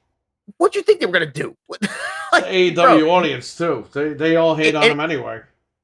And it's like, and when he finally turns heel, it's gonna be one of the biggest heel runs in the like he's gonna turn heel eventually. He's already kind of working heel. I think he's turning heel against MJF with the title and title. At Wembley, MJF's going to be, he's going to retain. And I think Punk's going to come out and fucking beat him. Yeah, but I love the stuff. They're going to set up a rematch at All Out, All In. All Out. I love the stuff he's doing nowadays. I love the work he's done since he's been back. But the comments, man, I get why he did it, but like, I don't. He sent Dolph Ziggler's brother home. He told Jungle Boy to fuck off. Which Jungle Boy, he's a fucking tweener anyway. I mean, I like the. Let me tell you something. The locker room is getting to be like, oh, all these like outsiders are coming into our locker room. It's like, why are we doing this? We saw this happen with WCW. Bro, I saw fucking LaFisto lady. She blew the whistle in unison at 6 p.m. last Friday, 2 Fridays ago, or whatever it was. Yeah, they all came out. Yeah, and I'm like, this locker room is bullying these people, but they're the ones that say they're bullied. These wrestlers today are a bunch of pussies, dude. They all are. I saw on Dynamite. Come on, Rock. Yeah, Austin. Let's 6 o'clock in unison. Let's get Foley on. Are you kidding me? On Dynamite last week, I saw a fucking RVD, man, and he looked great. I was like, holy shit, man! I mean, if I could be in, he looks like shit when he's cutting promos, like outside the ring. But when he was in the ring, he was Rob Van Dam. He was perfect. Yeah, him and Jungle Boy did a good match. They had a solid match, and I love Jungle Boy with the Jerry Lynn attire. That was a cool touch. Yep. Like stuff like that. I think AEW does really well. But RVD for being in his like late 50s, mid 50s, whatever 51. The fuck he's. Okay, early 50s. Still, I mean, that man looks insane, and he's not on like pain pills or nothing. He's just all he does is weed. Yeah. And that's it. And he's still RVD, man. He's still like, RVD. It's kind of sad though because he was supposed to be the next guy. Oh, 100%. He was supposed to be the guy after Austin, and went right to Cena. You know that wasn't cool. But if you watched wrestling in the late 90s, you knew Paul Lee was setting him up to be the next guy. Oh, yeah. And he gets to WWF, and then he hits the guy known as Triple H. And that was... RVD was just like, man, he's still the same dude. It's just...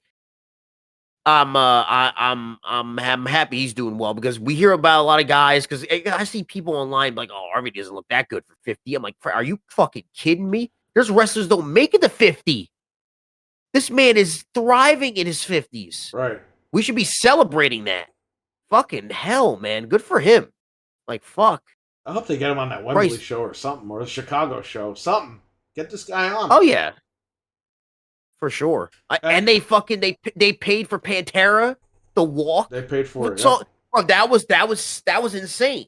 That's one thing Tony Khan will do, bro. He'll write a check for a song. He don't give a fuck. He don't give a fuck about a song, bro. He'll write a check. I mean, the fact he got Elton John for Collision, which is an awesome song, by the way. I think it's a perfect opening for Collision because it's so different than a generic wrestling song. Right. You know, it's not metal, it's not hip hop, it's just fucking Elton John.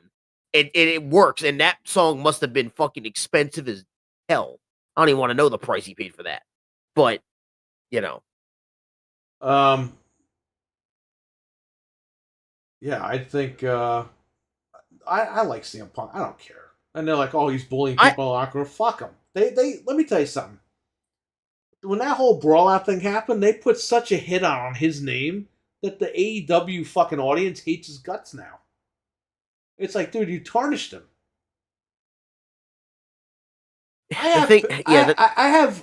Okay, my wife has friends that love AEW. And when this whole brawl thing happened, they're like, oh, well, they're trying to blame the Bucks. And it's like, the fucking Bucks were the problem. But I can't sit there and tell them that. They think Punk was the problem. And I was like, Punk didn't fucking... Look. They walked into his locker room. He didn't walk into their locker room. The all-out situation was a lot, but I want to be just fucking past it, man. Let them do their thing. He's doing his thing. They just re-signed multi-year deals. You know what the problem is, though, that I have a problem with here? They don't have to work together, but the problem is they just had Dynamite 200. I didn't even watch it. Everyone was on the poster but CM Punk. Your top guy, and he's not allowed to be on Dynamite 200. That shouldn't be like that. It shouldn't be like, this guy's not allowed, this guy's allowed, this guy... What the fuck are you doing? Yeah. They can't avoid each other. They're going on an airplane to fucking the UK together. How are they not going to pass each other on the airplane? Eventually, they're going to have to work together. That's the thing. Eventually, they're going to have to fucking be in Gorilla together. Yeah. So... They resign and shit. And how are you going to keep avoiding? This is so stupid. It's so petty. And it's not by his rule, it's by their rule. They don't want to be, ooh, keep him away from me, Tony. It's Kenny Omega.